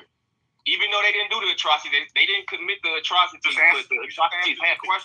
So why would they not be? Why would they not be held liable? And I don't even want reparations from Africa, but I'm just saying, if we're gonna be fair, don't be one-sided and say, yeah, the United States owes us reparations, but Africa does them. When they were complicit, they were the people who sold the people. One, most of the people who bought the people were Portuguese, so you'd have to find a line through Portugal. Secondly, they didn't commit the atrocities. They didn't create the systems. This lasted over 500 years. If you start in Hispaniola, Haiti, and in the Dominican Republic. So if you're like, I mean, it doesn't matter where they came from. We just know they came from Europe. They were Europeans. Every European country was complicit in the slave trade, except maybe two in Northern Europe. So, I mean, it doesn't matter if they're Portuguese, if they're English, if they're British. Everyone that's complicit in the crime should be held liable. So why should Africa be off the hook with owing us reparations? Even though I said I don't even want reparations from Africa because they don't even have nothing to give us. Okay, Rob, so let me ask you, how would that look like? I mean, reparations from Africa? Yeah, like I said, I wouldn't even care because they don't even have the money. But I mean, at least they can give us like citizenship because I mean, they see us get killed every day. If I'm your brother, let me finish. If I'm your brother that you sold and you see on TV, every day that we get shot by the police with our back turned, women get killed by the police, men get killed by the police. Why wouldn't you help your brother with citizenship? Say, hey, brother, come back over here to the motherland where we sold you from, so you can be safe. Robinson, are we getting killed every day by the police, or are brothers killing other brothers? I mean, see, that's a false statistic. You just bringing up white supremacist talking points. You have to go. You're not going to talk over me. I'm asking a question. He just want to get off of talking about Africa is what he want to do. So now he wants to make it all about what are black people doing to themselves. Stay on the topic, Dinus, but you never do. Are black men getting killed every day by the police, or are black men killing other black men every day? Just back your answer up. That's irrelevant because I pay the police my tax money. I don't pay tax money to my brother to kill me. I pay taxes to the police to protect me. So you're going to turn around and kill me and not protect me? When I pay taxes, I pay your salary? That's totally different than somebody on the street killing me. And black people get killed by black people at 87%.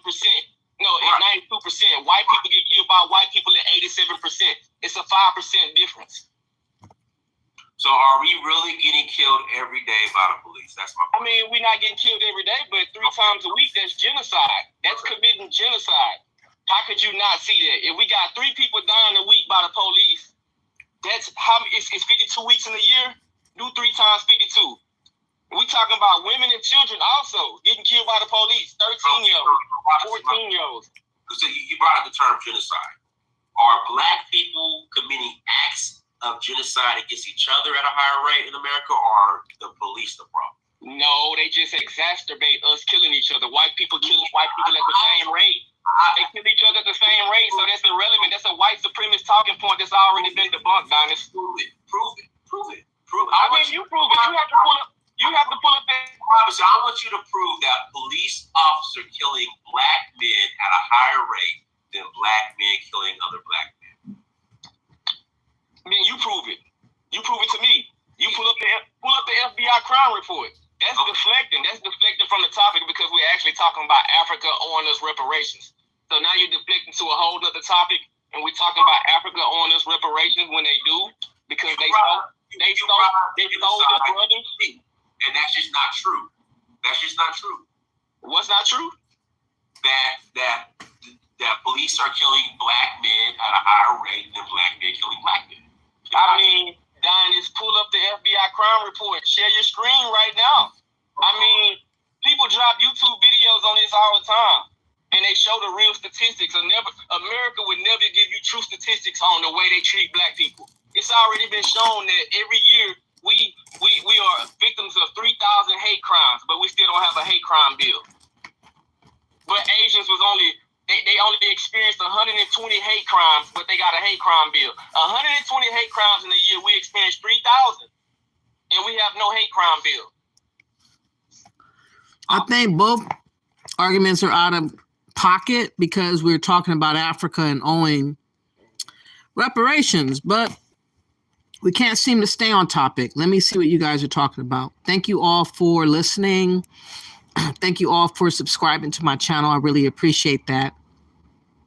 Please like the video, share the video, subscribe to my channel. Thank you. Let me go back up.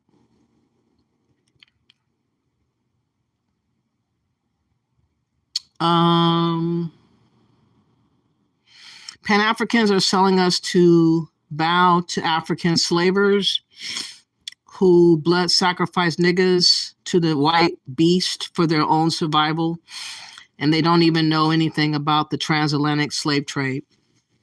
For some, that may be true. You also said Woody Maya would tell you, and other Africans will tell you the transatlantic slave trade is fake when it comes to the Middle Passage numbers. Yeah, I know that they have it exaggerated the numbers to America. I know that. And we're waking up to that fact. BB Rodriguez says all those nations did exist. They were identified as their respective tribes. The nations existed, but not the so-called Nigerians or Sierra Leoneans or Ghanaians and all that. So when we're told we're Ghanaian, partly this, and Nigerian, partly that, I don't think that that is correct to do as well. The same thing can be said about those so-called nations that exist and the so-called landmass to call us Nigerians or whatever else they want to say. We're part this, we're part that. That didn't exist. Four Rivers says Africans' new trick is to blend in with the Black Americans so that they can fight against them like they do with each other in Africa. Yeah, it seems to be in a lot of cases is regging up to that. Good Woman says Dinus looks like he's first or second generation, went to college and joined a frat to learn Black American culture. I keep hearing that people are believing that he is not a Black American, and he swears to goodness that he is. So I don't know. He could be lying. You never know. You never know. Tyron says, where is Dinah's energy with charging the Africans on robbing his back to Africa, a congregation of land and their lives, and demanding justice for wrongful dead and land theft? He ain't gonna talk about nothing too long. He gave Gambia issue with the women passing and dying a little bit of conversation, but again, it was late. It's always late. They don't never know nothing in advance because they don't care to know. That's why they cannot lead nothing. You said, look at that ridiculous big head, that big forehead. I heard that. I always said it looked like a movie screen. He don't even have a shape up and his back that far. He's definitely not Black American. I'm leaning on starting to see what you're saying because he kept saying it so much, I just believed him. But he could have lied. Thank you all for coming through. So go to Africa. No, thank you. I'm not interested. Tyron says they speak absolutes and think a solution of fleeing somewhere to a third world hellhole with no money, no resources, no reciprocity from these Africans. Assumptions of a Black power solidarity will help. No, it won't help. Unfortunately, that won't help. How you doing, Pudge? You said Hala Madrid. I don't know who that is. Tyron says, if African isn't beneficial to Native Africans fleeing their land, what makes you think Africa is going to save you? Exactly. That's my logic. How can we make an exchange, a switch, and not understand that we're taking on the place of the African and the African is taking the place of us? It's a swap that's going on. They keep preaching us to go while more and more, for instance, Ghanaians are going to colleges and having programs to go to college in America. They're coming in the bus loads of them. Off of planes, of course. But they're coming. And they've been trying to get to America. They're replacing us. And we're allowing this to happen. And it's really just disrespecting yourself to even allow that to happen. You said Dynas is probably a plant sent to cause confusion among Black Americans. Now he's trying to stop them from getting reparations. He's African. He says that he don't care one way or the other because he's hustling us. He don't need reparations because he's too busy hustling us. Tyrone says the year of return is mythology, not real history. Exactly. Yes, the year of return was fake, just an event made to look like there was a large group of Africans in America that remembered and longed for life in Africa. Yeah, it was ridiculous.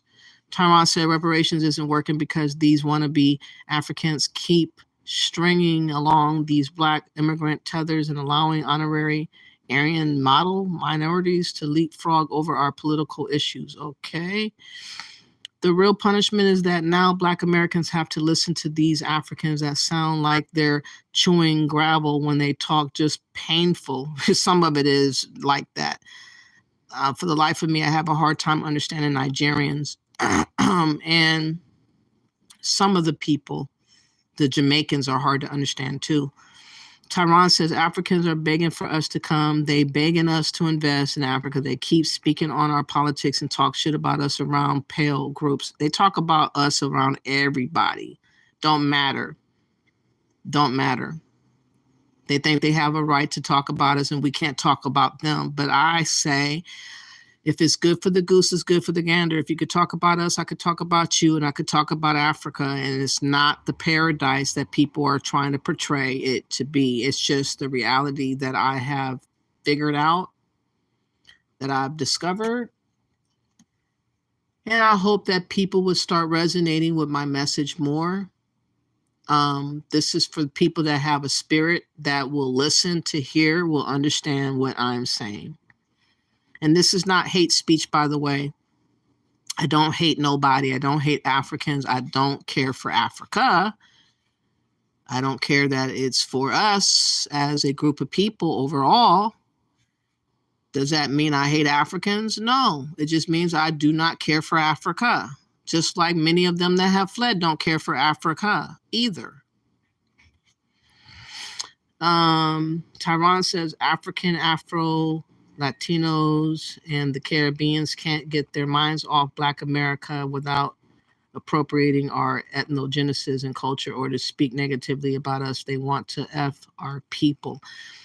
F us over. A lot of them have a very negative mindset when it comes to us. Like, they really feel like we should sacrifice ourselves for the better good of them. That's what they really think. And that's really unfortunate that they feel like they can designate a people to sacrifice themselves for the betterment of so-called others when that's not proved. And most of those people that are declaring that we need to sacrifice, there's too many of them to count. Why can't they sacrifice their own for what they feel like they want to have done? We're not obligated to sacrifice ourselves for anyone. But that is the conversation that Pan-Africans keep having with us. And I say, no, don't worship Africa. Stop it. Tyrone says Africans are fleeing from Portuguese. Africans created the slave system, having a slave cascade system before the white man. Exactly. He's correct. If Africans sold Black Americans, then they owe reparations also, and they shouldn't be sending reparations to Africa. Exactly, but that's what they're trying to do, though, for River. They're trying to get our reparations towards building Africa against our will. That's the part you already should know. That's what Ghana's president Ado was calling himself doing while hosting a conference, a convention of sorts, talking about reparations that don't even belong to Ghana. And we're supposed to feel some compassion and love and affiliation with those types of people. They're ripoff artists. They're scammers. They're corrupt people. We don't need to be associated with any of them. They need to prove that we are Africans first. They need to find a relative that's African, and I will claim that relative. But I still am not an African because I have other races as well going through our blood. So I'm claiming me. I claim me. I claim American. Tyron says they don't have nothing to do, nothing to give us, but they got minerals, animal, wildlife, and they land, real estate. But you Pan-Africans want nothing but black solidarity. I don't want nothing from Africa. I really feel like it's a death trap for many of us. And I think that the mentality and the culture of Africa, with a lot of the Africans, not all, but plenty, are just not producing, in my mind, a very, a relationship that seems like it's a doable thing that can be done because of the desperations of the Africans and how they're living right now. It's just not doable. You have to have equal yoke situation going on for people to respect, trust, admire, befriend. You can't have somebody that's really looking to survive from one day to the next and you trying to affiliate and associate with them and expect to have a good outcome because of that. You'll be the cash cow until you ain't got no more cash, and then you're just doable away. You can just be done dirty once you ain't got no more, when they've exhausted everything from you. And I'm not saying all, but there are plenty that are like that, and that has been proven to be the case. That's just the truth, and I can't lie. Yes, the term African was forced on us around 1992. I was 16 when I heard of it in 87, though. Easy Acts, I wish I had known about this live. I would have called in and threw some serious shade to the prince and his punk-ass guests. Isn't that funny? It's about to get crazy in a minute, though, y'all. I got to escalate this live in a little bit because it's about to change what this African gets on. And he's going to get so emotional, you won't believe it. Pan-African conservative clowns like Dinus, Bucci Bear, Brandon, and formerly amazing Marcus Lucas started recooning for the bell curve white supremacists when we talk about reparations and being Indian. Let me get back to the live before I lose my spot. But I want y'all to just understand why it's imperative that we do not worship Africa. It's not going to work out for the bulk of us. It's not. I'm going to fast forward in a little bit if it doesn't get to the next guest soon. We have no hate crime bill. Okay, let me pull this. Yeah, don't deflect from the topic. We talking about Africa owing us reparations. Let's get back to that. It ain't about black men killing black men because we already know that's propaganda, and we already know white people kill white people. Mexicans kill Mexicans at the same rate. Mexico is like the most dangerous country in the world. But they ain't yelling reparations. They're killing 43. They not owed reparations. We worked 250 plus years for free. They're not owed reparations. So what are you saying? Here go the stats. Number of murder victims in the United States in 2022 by race. But where are you getting these sources from, though? You gotta show where you're getting. Share your screen so you can show, because there's a whole bunch of propaganda in sites. It's not propaganda. Black men. It's propaganda. Go to the FBI crime report, and you will see that white people far outnumber us on every crime. Every crime except robbery. Because black people are okay. You brought up the police. You brought up the police killing us. When we kill each other at a higher rate. Oh my God, here he go with the crazy. White people kill white people at the same rate. I done already told you, so you're not saying nothing. Black people. Okay, so what about the Africans killing the black women in Africa right now? Speak on that topic. What you got to say about that? What about the Africans taking black Americans' land that they came over there and purchased? How many were killed?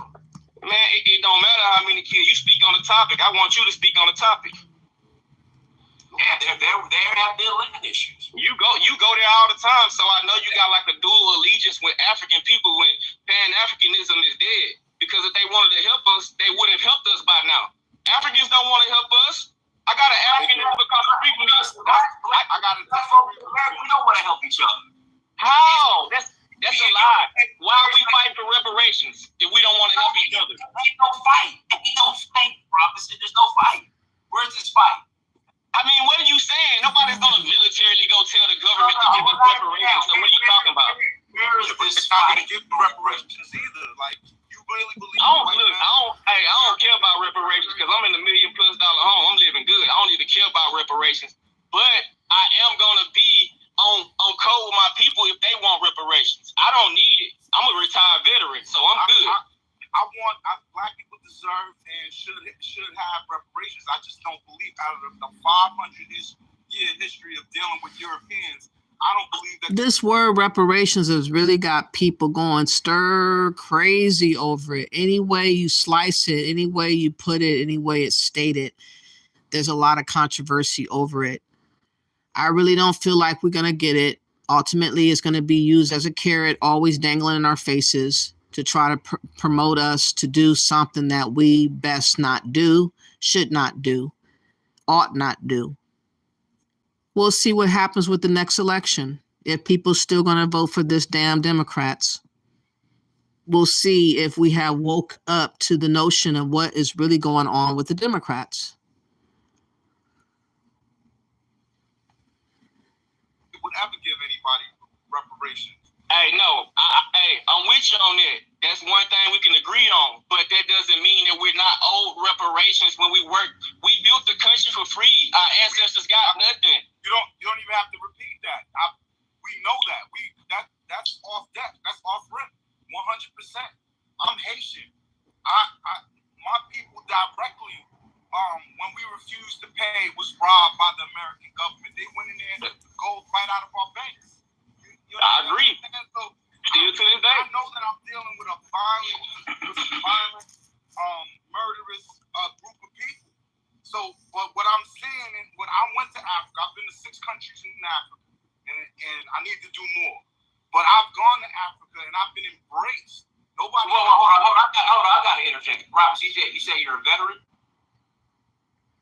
I'm a veteran. Rob. U.S. Army. Military guy? Yes, sir. Me and my wife. Yeah, Army. So y'all listen, shit, y'all owe some countries reparations for what the United States. Hey, I know that. Of course. Okay. Of course. So now you're trying to twist it and say if you were in the Air Force or the Army or the military, because of what America has done to different countries that we now owe. No, we don't. They took orders from the government and we are American. That's the part that you don't understand. We are Americans, but the government still owes us. And what I say is forget about reparations from Africa. I'm saying don't put so much heart and weight on reparations in America because I really think that it is really a tool to fool us. They know doggone well they're not wanting to give us no reparations. Look at how many ways they've been paying money out for different groups of people that does not include us. They could have paid us something a long time ago and they chose to do what they're doing now. Total disrespect and disregard for us on purpose. To agitate us. To provoke us. To squeeze us out. To piss us off. To trigger us. That's all they've been trying to do. Trigger the fuck out of us. I know that. Man, Linus, you know we victim of circumstance over here. I don't owe them reparations, so don't pay me because I'm not the one who give the orders. The person who give the orders, which is the U.S. government, those are the ones who owe those countries reparations. Were you drafted? Yes or no? Or did you sign? Come on, Linus. Nobody ain't been drafted since the sea. Okay, so you signed it. So you made the conscious decision to join the military. You talking about? Yeah, you're right. Okay. Yeah, I want reparations for my people. Yeah. And you still get a check. Yeah, I get a check for life. I'm good for life. I was saying is give your military check to the country that the United States military has to stabilize. Then you can come talk about some. Man, Linus, the government don't have nothing to do with me. You work for the government. You work for the military. That ain't that logic is flawed, Donis. Come on. You really just try. You really reaching now for one. Man, come on, Donis. We're supposed to be talking about Africa. Look, we're supposed to be. It's funny, man. How do I ain't never even been deployed. So I was in the military in Georgia the whole time. Oklahoma and Georgia. I was at Fort Benning, Georgia, Fort Stewart, and Fort Sill, Oklahoma. So I live in your home state, Donis. No, I hear you, but you're still benefiting. So he was never deployed. What was he doing? Was he an Army Reserve? I mean, what the hell? Wow. Anyways, Dinas has a lot of explaining to do, but he's always going to deflect the conversation onto us, no matter what. And you see, he can't deal with the conversation about Africa owing anything. He can't cope. Let me see what you guys are saying. How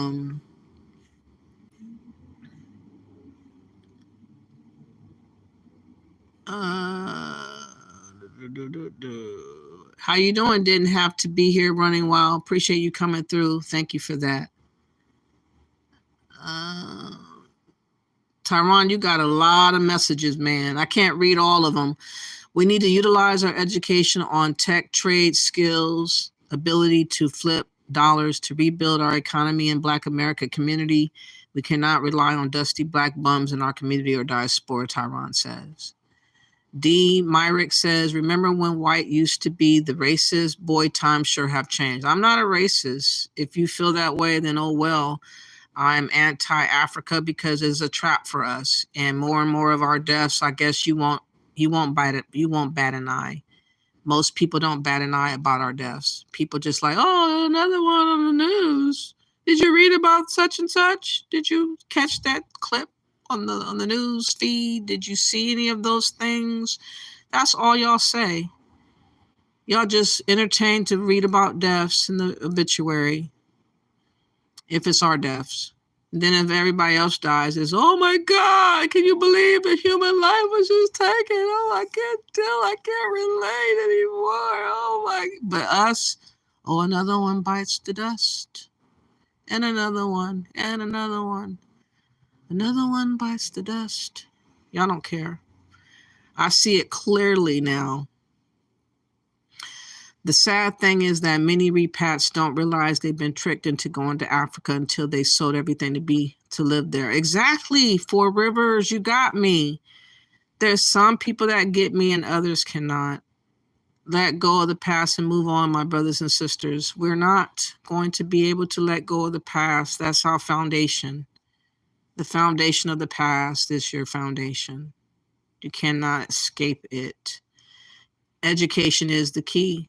The truth also does matter. Tyron says Mexico got their reparations to build their country, and Mexicans were slavers of man, land, U.S., Indians in Texas, Kansas, Arizona, and California. All races have been slaves, maybe. I don't know that to be true, though, but maybe. Four Rivers says Dinas gives crickets when the topic of Africans stealing land from him comes up. Exactly. You seen how we just try to bypass all of that? Have a good day, everyone. Eat some good food tonight. Will do.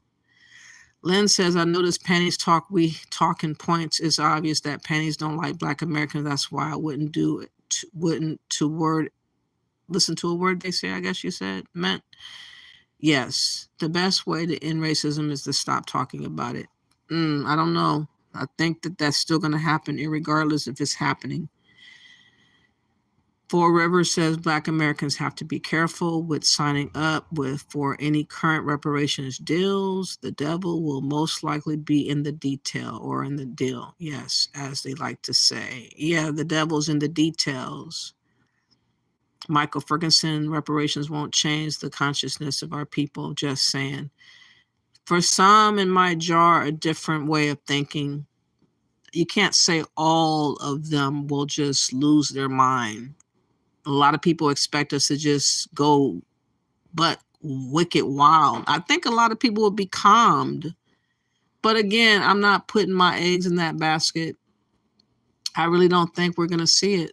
I just see how the disrespect, and we're not getting upset about none of this. And that's why they can just overlook us, because we're just too quiet and we're just chilling right now. And we're just chilling. Did Donis just say, y'all owe us? Well, then he's saying he's African. Yeah, he must be really an African. He's been cosplaying. Wouldn't that be a trip if that came out? It's weird how all of these melanated immigrants are concentrations to concentrate hard on Black Americans delineating reparations. Why does this concern them? Because they want to have a say in what we do. They want to dictate what it is we're to do. They don't want us to be the decision makers in our own lives. Make that make sense. For us to make our own decisions for our own lives is unheard of. People have always told us what to do. And now these new strangers are trying to tell us what to do as well. And that has got to change for us to survive this time around. Unfortunately, that's just the way it is. We got to find our voice.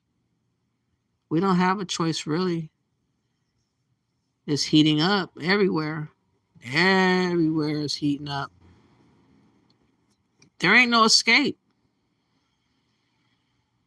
You said they want the money for themselves. They want money that's owed to Black Americans to go to them. They want it all. They want to leave us with absolutely nothing. And once they get us like that, they're going to celebrate and have a good time. They long for the day that we don't have a choice. We don't have a voice. And it looks like it's coming. Look at all these migrants that's taking away our rights. That has jumped ahead of rights. So-called rights. A lot of stuff is changing quick, and we got to get up on what we need to get up on. And everybody's not getting up on it. You said,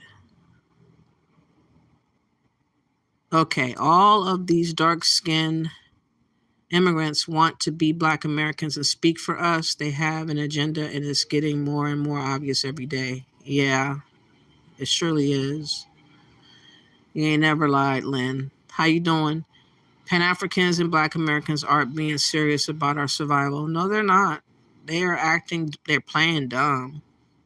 They have no morals or integrity, and money makes it worse. Yes, it's like a festering disease.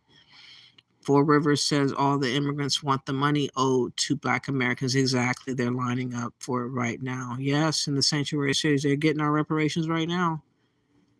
What's going to happen after all this money is spent towards them? Man, it's going to be so sad what's coming. That's what I'm worried about. What's coming after all of that? They waiting on a scenario of a literal female camp held at gunpoint, digging mass graves, and us being herded into cattle cars. Wow, I don't know about that. Tyrone says Pan-Africans are the biggest projectors of self-hatred. Yeah, they hate the American Black. They hate the American Black.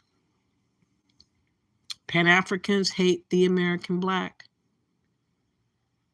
You can't show me and tell me how they do like us other than what they tell us, what they think we ought to do, and what we need to know, and how we need to be. I mean, it's ridiculous. Peep game, y'all, wake up. Pan-Africans start off as passport bros lusting for Latinos, white women, and then they go hard in the paint telling us to abandon America and flee overseas, and they hate their grandmothers. That about sums it up. That's cold. Four Rivers says, yes, Pan-Africans are self-haters. They also bully the Black American into accepting an identity. Yes, they're trying very hard, aren't they? Tyrone says Pan-Africans hate their Black American women. They hate their Black American elders. They hate producing Black American offspring and will sacrifice us to the highest bidder or the palest group. Oh my God, that is sick. For the highest bidder. That's why we gotta wake the fuck up, y'all. We must really be someone special because the whole world is focused on us. like I said, there's people that have designated us to be the sacrifice. That's the part that people are not gathering. That's why they think that we can risk anything for all things. Oh, you can do it. You can do it. Go ahead and do it. We fleeing from there, but you can do it. You can do it. Why are we so concerned with Africans and not those who are actually oppressing us? I'm concerned about everybody, but I'm talking about Africans right now because Dynas decided to talk about reparations being owed by the Africans. And I'm also talking about the so-called go back to Africa, the worship of Africa being an idolatry, and that it is not really the best thing for us as Black Americans to do. It is not hate speech, it's telling the truth as it is, where we are and who we are. We got to accept who we are.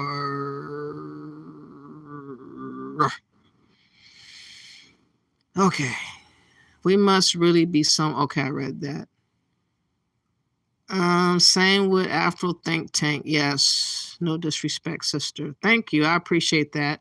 You can have an opinion, but I'm just saying that, overall, we're the ones that's being targeted, Michael. If you don't know that, I don't know what else to tell you. Look around, listen, hear the messaging, hear the news, hear the people that care about this and others. People care so much about death, but when you're alive, they don't care. They show up for death, y'all. Think about that. But when you're alive, they don't show up. That's what Pan-Africanism is. Celebration of death, but not life. Anywho, yes, Pan-Africans want to be the new slave sellers. Yeah.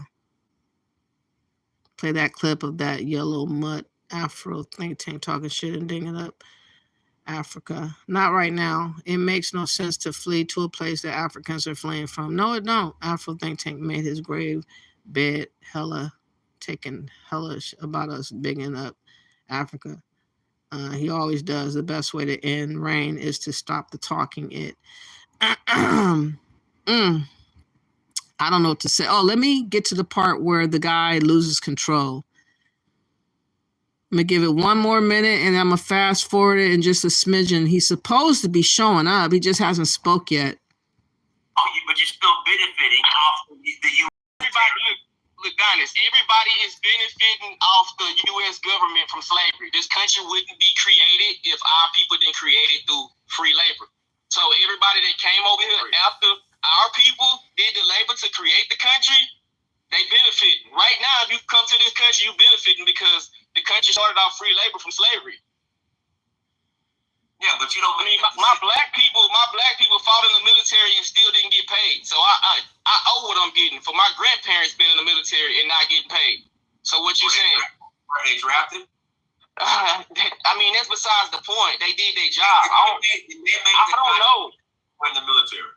I don't know. I mean, Dynas, come on. It's a person in every black family. It's a person in every generation that's been in the military since this country started. I agree. My dad was in the military. I believe you. I mean, it's somebody in every generation in the black family in America that's been in the military. We fought in every war. I just don't understand how somebody in the military can point the fingers at Africa, but you're benefiting off of the. Man, look, the thing is, I don't want reparations from Africa. I just feel like you're being hypocritical. And I watch your little short sometime, and I see you going to Africa all the time, and I see that you got a dual allegiance, and you got your citizenship, so you don't care about your people. You can get citizenship in Africa if you want. If you're not going to let me pass it. For the people that don't even want to go visit there, what talk of citizenship does for us? Nothing. I'd rather go somewhere else, just like the guy earlier in the video talked about Asia. If I had to go somewhere else, I would probably pick that or Canada or whatever. But I would not want to necessarily go to Africa. That's just my prerogative and how I want to lead my life. And no one tells the Africans when they're fleeing to go here and there what they shouldn't be doing. So don't tell me what I have to go do. That's just a common courtesy. Don't tell me what I have to go do.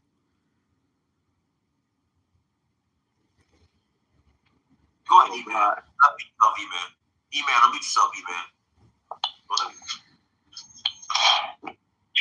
Oh, me. How you doing, Donnie? So I'm glad to be a part of the show. Go ahead. Yes, sir.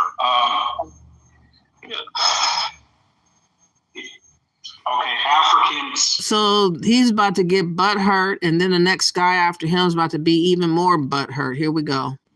Sold other Africans. Okay, let's be clear on that. Okay, that has occurred. We understand that. Okay, but after the Africans came on boats, okay, landed in America, okay, everything else hundreds of years after that, I don't understand how Africans can take the blame, okay? Like I said, Africans sold other Africans into slavery. We are aware of that, okay?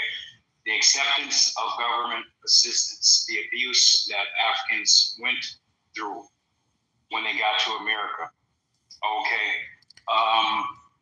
They weren't Africans, they were Negroes. They were Negroes. Maybe the last boat was called Africans, but they were Negroes all the other times. So just keep that in mind, y'all, when you hear this. The murder rates in every large city, dating back from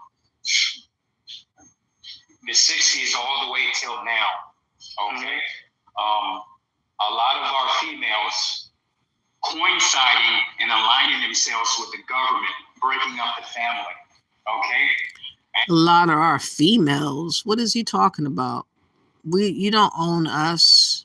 A lot of our females do something with the government. They keep saying that lame excuse, like the woman shouldn't work. The woman shouldn't do anything. The woman should just be home and poor with a baby, struggling. That's it. That's her whole existence. That's how most men see most women. Oh, they would just want to see them pregnant with a child and stuck and stranded inside of a house somewhere. I ran corner stores in the hood who have sex with younger black girls and older all across America. You know, feeding them food. Here's an incel, though. An incel about to go in talking about some women and old women having sex. What is he talking about? I don't even know if he's black, to be honest. We can't.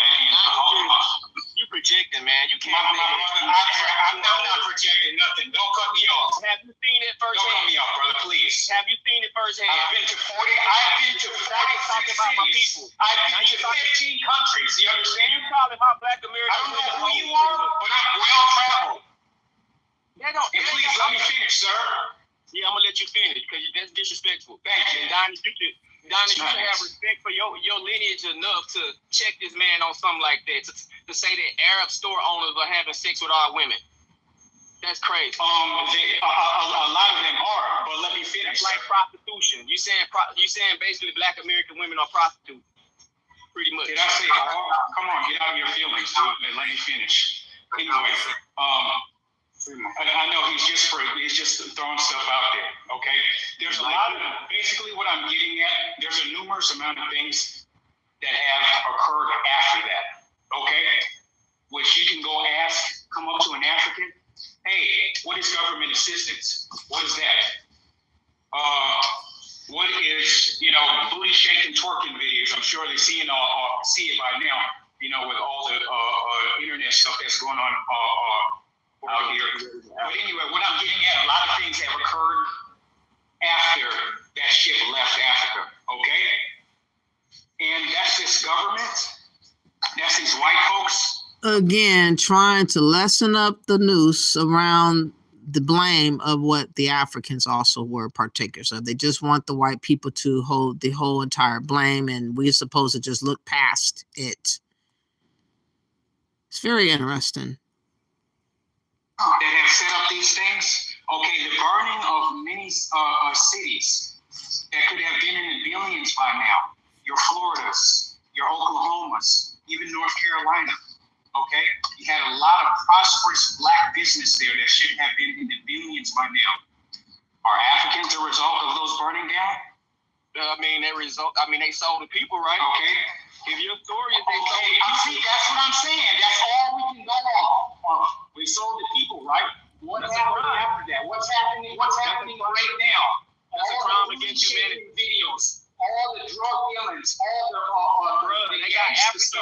Is that African problems? Twerking comes from Africa. I can go on the internet right now and look at African chicks on YouTube shaking their booty, bro. Stop playing. Everybody who's watching live, go to YouTube right now and look it up. Yes, you can. Everywhere in the world. That's everywhere in the world. You can. But I'm going. He has a supersonic microphone. My God, I'm sorry about that, y'all. I'm talking about something else besides that. Africans kill each other. I do watch global news. Africans kill each other. I mean, everybody's aware of that. You're talking about stuff that everybody's aware of. Everywhere you go in every city, this person is going to kill their people. That's in every neighborhood. You go to an Italian neighborhood, they kill their people the most. Go to a black neighborhood, they kill their people the most. That's common sense, dude. What are you talking about? Everybody knows that. Hey, we don't know we're killing each other. So instead of talking about Africans owing reparations, we're talking about black homicides. We're talking about supposedly sleeping with the Arabic store owners, convenience stores, or whatever. We're talking about everything else under the sun, but talk about what they may owe or whatever. Like I said, I don't really care one way or the other because I don't know of a relative from Africa, so I'm not claiming to need reparations from Africa. I think that this was a trigger show to begin with. I'm hoping that it's going to go to the next guest because the next guest loses his mind talking. But let's see where this is going. Let me read this real quick. Let me read this. All right. Today, homicide. I got the G-Man. Read back. All right. Today, homicide is the leading cause of death among young black men and contributes significantly to the shortened lifespan of the black family. In about 80 to 90% of the cases, the black victim was killed by another black, and about 50% of the murder victims were acquainted with third death. So again, it ain't the police. It's black men killing other black men is the problem. That's not true, Donnie. You're not being honest. Look, I saw that article the other day. It said 60% of black youth between the age of 18 and 25 would die at the hands of gunfire. So that means 6 out of 10 black kids would die at the hands of gunfire. It did not say all by black people. Like I said, people kill people at the same rate. So you're not saying nothing. You're not saying all the crimes that black people got killed by white people. Black people got killed by Asians, got killed by Mexican people, Hispanic people. Everybody hate us in this country, Dinus. And everybody is in with white people on white supremacy. You know this, Dinus. You live in this country. Other people kill us too. Come on. No, Robinson, the statistics don't prove that. Your argument, Robinson, was that police. Your argument is that the police kill black men at a higher rate than black men kill other black men, and that's laughable. Man, we deflecting now from the topic, man. I don't even care about that. Honestly, I just want to say that Africa owes reparations. And you know that, Dinus. But like I said, you have a dual allegiance. Nobody at this point, nobody owes us anything. So why wouldn't they not owe us for reparations when we still get discriminated against still to this day? Navy Federal, the biggest credit union in the United States, still denying black people at an 80% rate. That just sounds like come on. Hello. You said earlier, you made commentary on how you don't want reparations, and you know that Africa can't even pay you reparations. I know that. Me having grown up there, I'm telling you, they can barely keep the light bill on. That don't have nothing to do with you doing the crime. You committed the crime, buddy. You got to pay and do the time. I'm not finished, though. That's one side of it. The second side broke don't mean nothing. The second side of it is that the way that you're framing it is not historically accurate. It's not as if all Africans just started selling people that they knew were going to go through that journey. And the same people who might have sold your ancestors, might have sold their ancestors. And they might have did, but like I said, that's a humanitarian crime right now. So it don't matter if they did it, they did it. They owe if they did it. So it don't matter if they don't have the resources to pay. for what they did. Can I speak, mate? Can I speak? It doesn't matter that they don't have the resources. If you take their resources and just give it to Black America, right? We did not say give us resources. We said land. They just said resources. I said they don't have the resources. He doesn't know nothing about nothing. He thinks he knows everything about everything, but he doesn't know nothing about nothing. Do you understand? Can you hear me? Yeah, I'm listening. This Can you hear me? Hold on. You better be careful what you're saying. Do you know something? Do you know the categories? Can you hear me? I'm listening, bro. Do you know the categories of people that can be sold? War captive, captive of war, criminals. Alternatively, you have been killed. Keep quiet. Keep your mouth quiet. Because my bro, stop playing with me now. You doing too much. You mad because y'all complicit? Shut your mouth. You mad because y'all complicit? Man, bro, not even get disrespectful, Infinity. We can conversate without talking like that. All this emotion over an opinion, over someone speaking his mind, speaking his truth. He want to come and whip him in shape. Sound like an emotional bitch. Doing a little bit too much, bro. He insulting us now. He's talking about black this and black this. Black too, bro. Keep your mouth shut. Bro, calm down. I'm a man. You don't tell me to keep my mouth shut. You know something? Hey, keep your mouth shut. Keep your mouth shut. You don't fuck all of that. Fuck all. You're just a dutch. You ain't been nowhere. Don't know nothing. All those categories of people who got sold, alternatively, they'd be fucking executed by beheading. Would you prefer that? Your people sold them. Did you hear him say execution? What? What? Fucking executed. You stupid dumb. Hold on. That's crazy. No, Robinson, our people sold. Our people sold. No, and Donnie, they people sold us because we over here now. And let's be, to be technical, it was a lot of black tribes already here. That's already been uncovered. Yeah, I know Africans don't want to hear that because they want to tag along with us. So it's not about hearing that. Robinson, I don't think Robinson, Africans don't care if you're a Seminole Indian. Africans ain't caring if you're a Seminole Indian, bro. I don't care about that. I don't care if they do care. It's facts. It's facts. You're not expecting. Okay, Robinson, go do the DNA work and now he's getting upset about him claiming to be partly Indian. He didn't say that he didn't have no African in him or it's impossible to have it in him. He's just saying that I'm acknowledging that there were other people here already in America, which is the truth, that people want us to not relate to or understand or ponder upon. And he's letting it be known, like, nah, I know that I have ancestry here too. You're not going to deny that part of me. People want us to choose one thing and stick to it, but that's not what we are.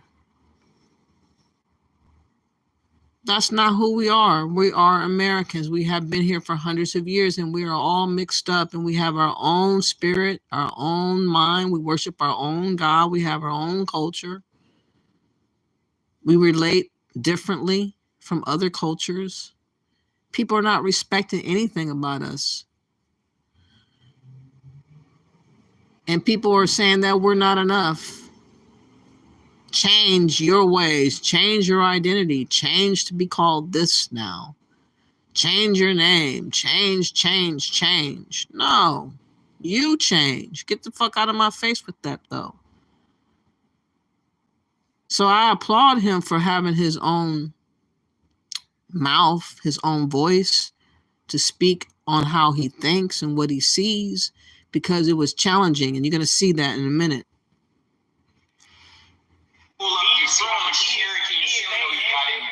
DNA ancestry is fake. They cannot tell you where you come from. You would have to dig up ancestral bones and compare those bones. You have to dig ancestral bones. Right now, bro. Google it. Hey, Diners, we already have. Google it right now. That DNA ancestry is for entertainment purposes only. It cannot tell you where it come from. A doctor has already said this. So hold on. 10% is 1% is 3% is 7%.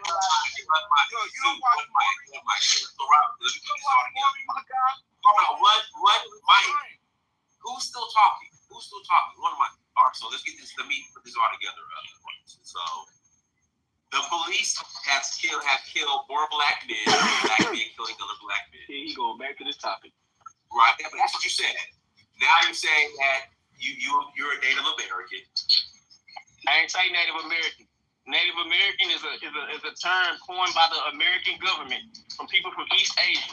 We are American Indians. If you go back and look at the depictions of the big, here you go. Here you go, African dude. Bro, we is not you, bro. We not you. It's cool. I know that we so cool that you want to be like us, and you mad that we not of you, but we not you. That goes against your reparations argument. You're saying no, it doesn't, because slavery happened. You're an Indian. Are you an Indian, Robinson? Slavery happened. We probably Indian and African. We got Indian ancestors and African ancestors. That's documented. But you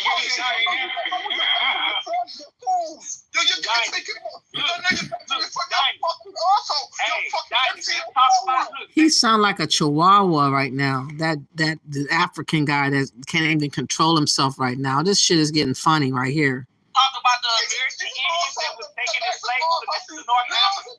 There were Indians taking the slaves to Africa. You're a bunch of fools. That's why you voted for Joe Biden. You heard, bro. You voted for life. You voted for life. Hold on. Infinity, hold on for 1 second. Infinity, hold on for 1 second. Hold on for 1 second. Good Biden choices. You don't know good Biden choices. That's why you voted for Joe Biden. You voted for death over life. Over death over life. Hey, I'm voting for Trump. I'm voting for Trump. Yes, you're fools. But immigration. Y'all voted for Joe Biden and you're dumb. The man says, I'm going to wipe your fucking house. You still voted for him. You're fools. He mad. Infinity, hold on for 1 second. Robinson, you said that. Robinson, you said that there were Native Indians right here in America that went over to North Africa. Yeah, sold to Arabs. This is in a book. I ain't talking out the crack of my butt, bro. I'm being. No, I didn't say that, Robinson. I just want to know where you got the resource from that Native Indians were moved from here, the Americas, to North Africa. I just want to know where the resource. You gotta go. You gotta go look at the old book. You gotta go look at the book. What is the old book, sir? What is the old book, sir? You can go look. Hold on. Let this brother speak. Let this brother speak. No. You know what? He heard. He heard. He heard. He heard. White people, black American.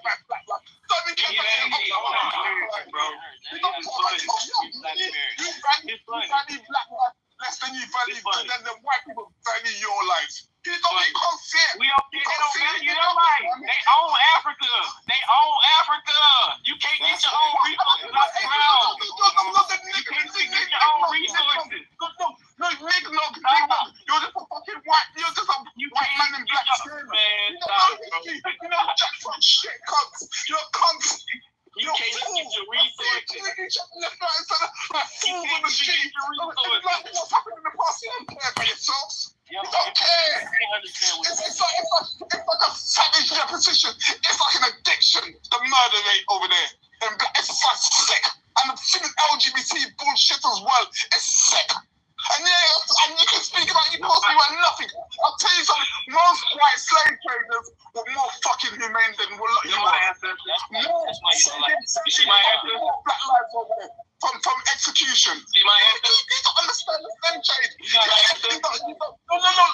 Look, in Ghana, yeah? My what? Bro, y'all don't even have school like that in Africa. Bro, I've been going to school since pre-K. Y'all don't even have school like that in schools everywhere. Y'all don't even have pre-K through 12th grade. Do you hear how emotional that fool is? Let me see what you guys are saying. I'm sorry for tormenting you guys like that. Let me give you a little breather. That was something else. I'm trying to go back up. I can't go all the way up, but thank you for liking the video, Safe Brother. Thank you. I appreciate that. That's how you know Dynas is African. He wants to degrade Black Americans, but big up Africans. Yup. Tyrant says, if that's the case, why are the white folks in conservative Pan-African browbeating us with Black on Black crime, not demanding reparations from participant African, white, and Native American slavers? Because they're cowards. Lynn says, and they're probably part of Boule. Something is going on. Something is happening. The statistics of the USA also include these dark-skinned immigrants, Jamaicans, Haitians, Nigerians, etc. They all fall under the Black statistics in the USA. Yeah, I'm starting to realize that now. Keeping us divided and conquered. I don't think I'm doing that, Michael. I think I'm just pointing out the truth in the vantage point of a Black American's view. I'm not racist at all. I'm just seeing the truth. Why are these Pan-Africans playing interference for Islamophobic Africans and white supremacists? What do they get out of dick riding these anti-Black American groups? They get paid money behind the scenes. They are,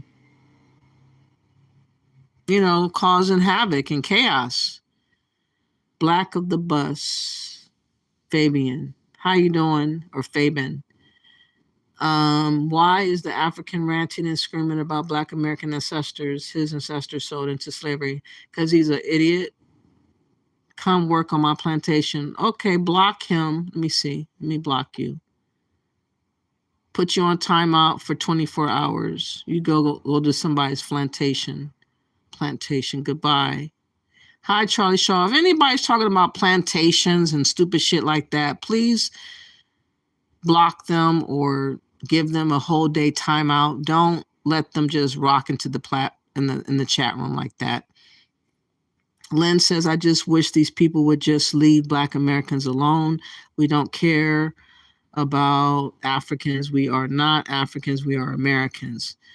That is the truth. I think that we have to care about ourselves first.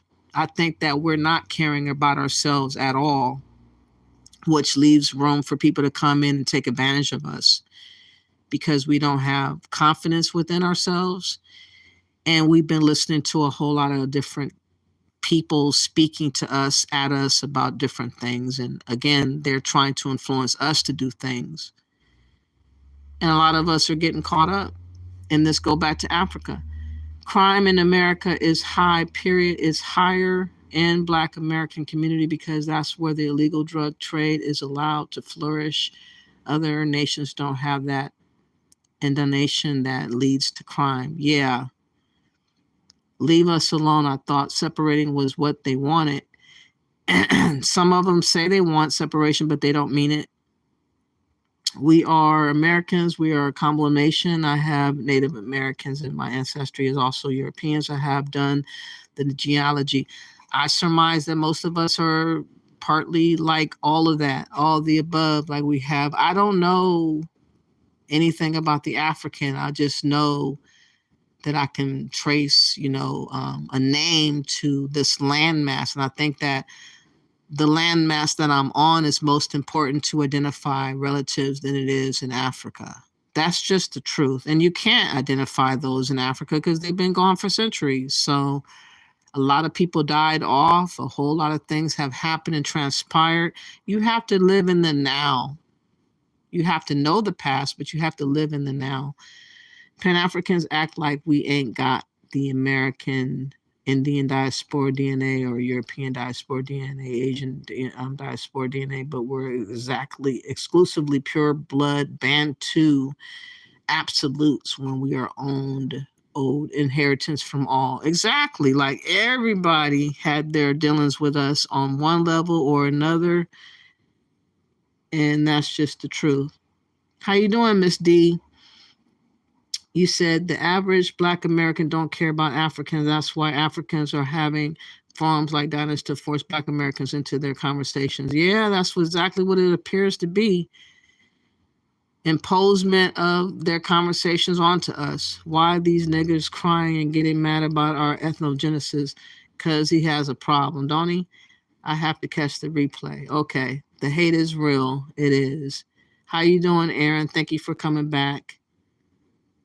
The African guy don't know our history. Nobody's listening to that fool. Yes, exactly. Yes, some of these accents are painful to listen to. Yes, very. Listen to what that guy, he sounds really upset. We're not claiming we're African. We're just claiming American. That's what I was 10 years ago. Why would I change now? Like, whatever I was 10 years ago, why would I change now? It just doesn't make sense for y'all to try to impose on us to try to change our identity like in mid-swing of life. Like, come on, y'all. Come on. Yeah, the Africans getting bent out of shape and mad. We got Indian diaspora DNA. The Africans sold us over here and die. So why are you having buyer's remorse now? Because they want to have their dibs and what they think they can have their dibs on. That dude is unhinged. Oops. He's very unhinged. I wasn't saying you keep us divided. I was saying statistics lie and keep us divided. Oh, okay. Thank you, Michael. Just joined. What's up? How you doing? Okay, let me get back to this clown. You hear just a little bit more, and then I'm going to conclude this live. I really appreciate everybody for listening. The same thing stands as I stated before. Africa does not need to be worshipped. That's not true, Robinson. You're not well traveled, sir. That's not true.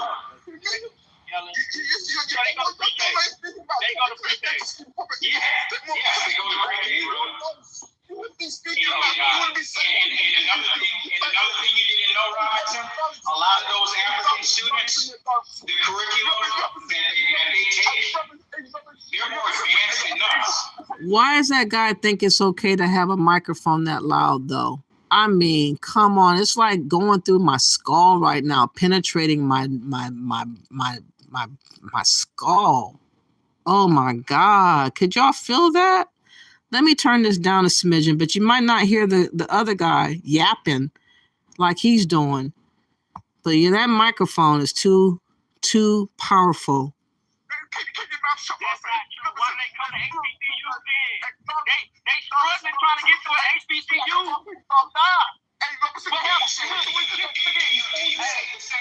Do you say the same thing to those white people that go to the HBCUs, Robinson? Do you say the same thing to the Indians? Do you say the same thing to the Indians that have gone to HBCUs to our schools? But we're talking about Africa right now. Can this dude be quiet? Dang, we can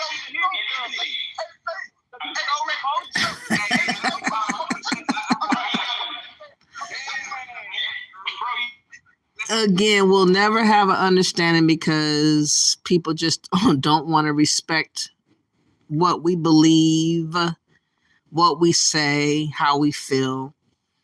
They think that we don't have a right. Pan-Africanism points to this reality that they don't think that we should act like we have rights, that we should be allegiant to blackness, and that anything black is where it's at. And that's just not the case. If you really look at the statistics, when it comes to going back to Africa, how many people are failing, how many people are dying, how many people are becoming sickly and dying, how many people are becoming misplaced or bankrupt or homeless or this and that and the third. It goes on and on and on and on. There are so many stories, I'm sure, that are out there that are not being told because people are embarrassed. They don't want that truth to get out. Oh, I went down here and mismanaged my money, sold everything, and I became homeless. I don't want people to know that truth. So let me just pretend that everything's okay, or I'll just hide away and just pretend like everything's all right. It's unfortunate, but like I said, what is going on with the Gambian, y'all? Really? Corpse found in a container, unidentified corpse for up to 10 years. That is the situation at hand that I just showed on this video earlier, if you didn't know. And, you know, this go back to Africa is just a fantasy that I feel that needs to be reevaluated and re-weighed out as the pros and cons as you look at your life and how you want to moving forward for those that are American or those that are, well, some of y'all are American, even if you come from some other place, and you might feel the same way that I feel, but I can't speak for you unless you kind of like agree to what I'm saying as far as being American. Other than that, I hope that everybody has a blessed day. I do have to take my dog out, so I'm going to conclude this live. Thank you all for appearing. Please like and share the video. Please subscribe to my channel and understand that, you know, we have to know who we are. And I think that until we do that, we're going to keep having a lot of people pulling at us and demanding things of us. And that's just the way that it's going to continue. Thank you. Have a great day. Peace.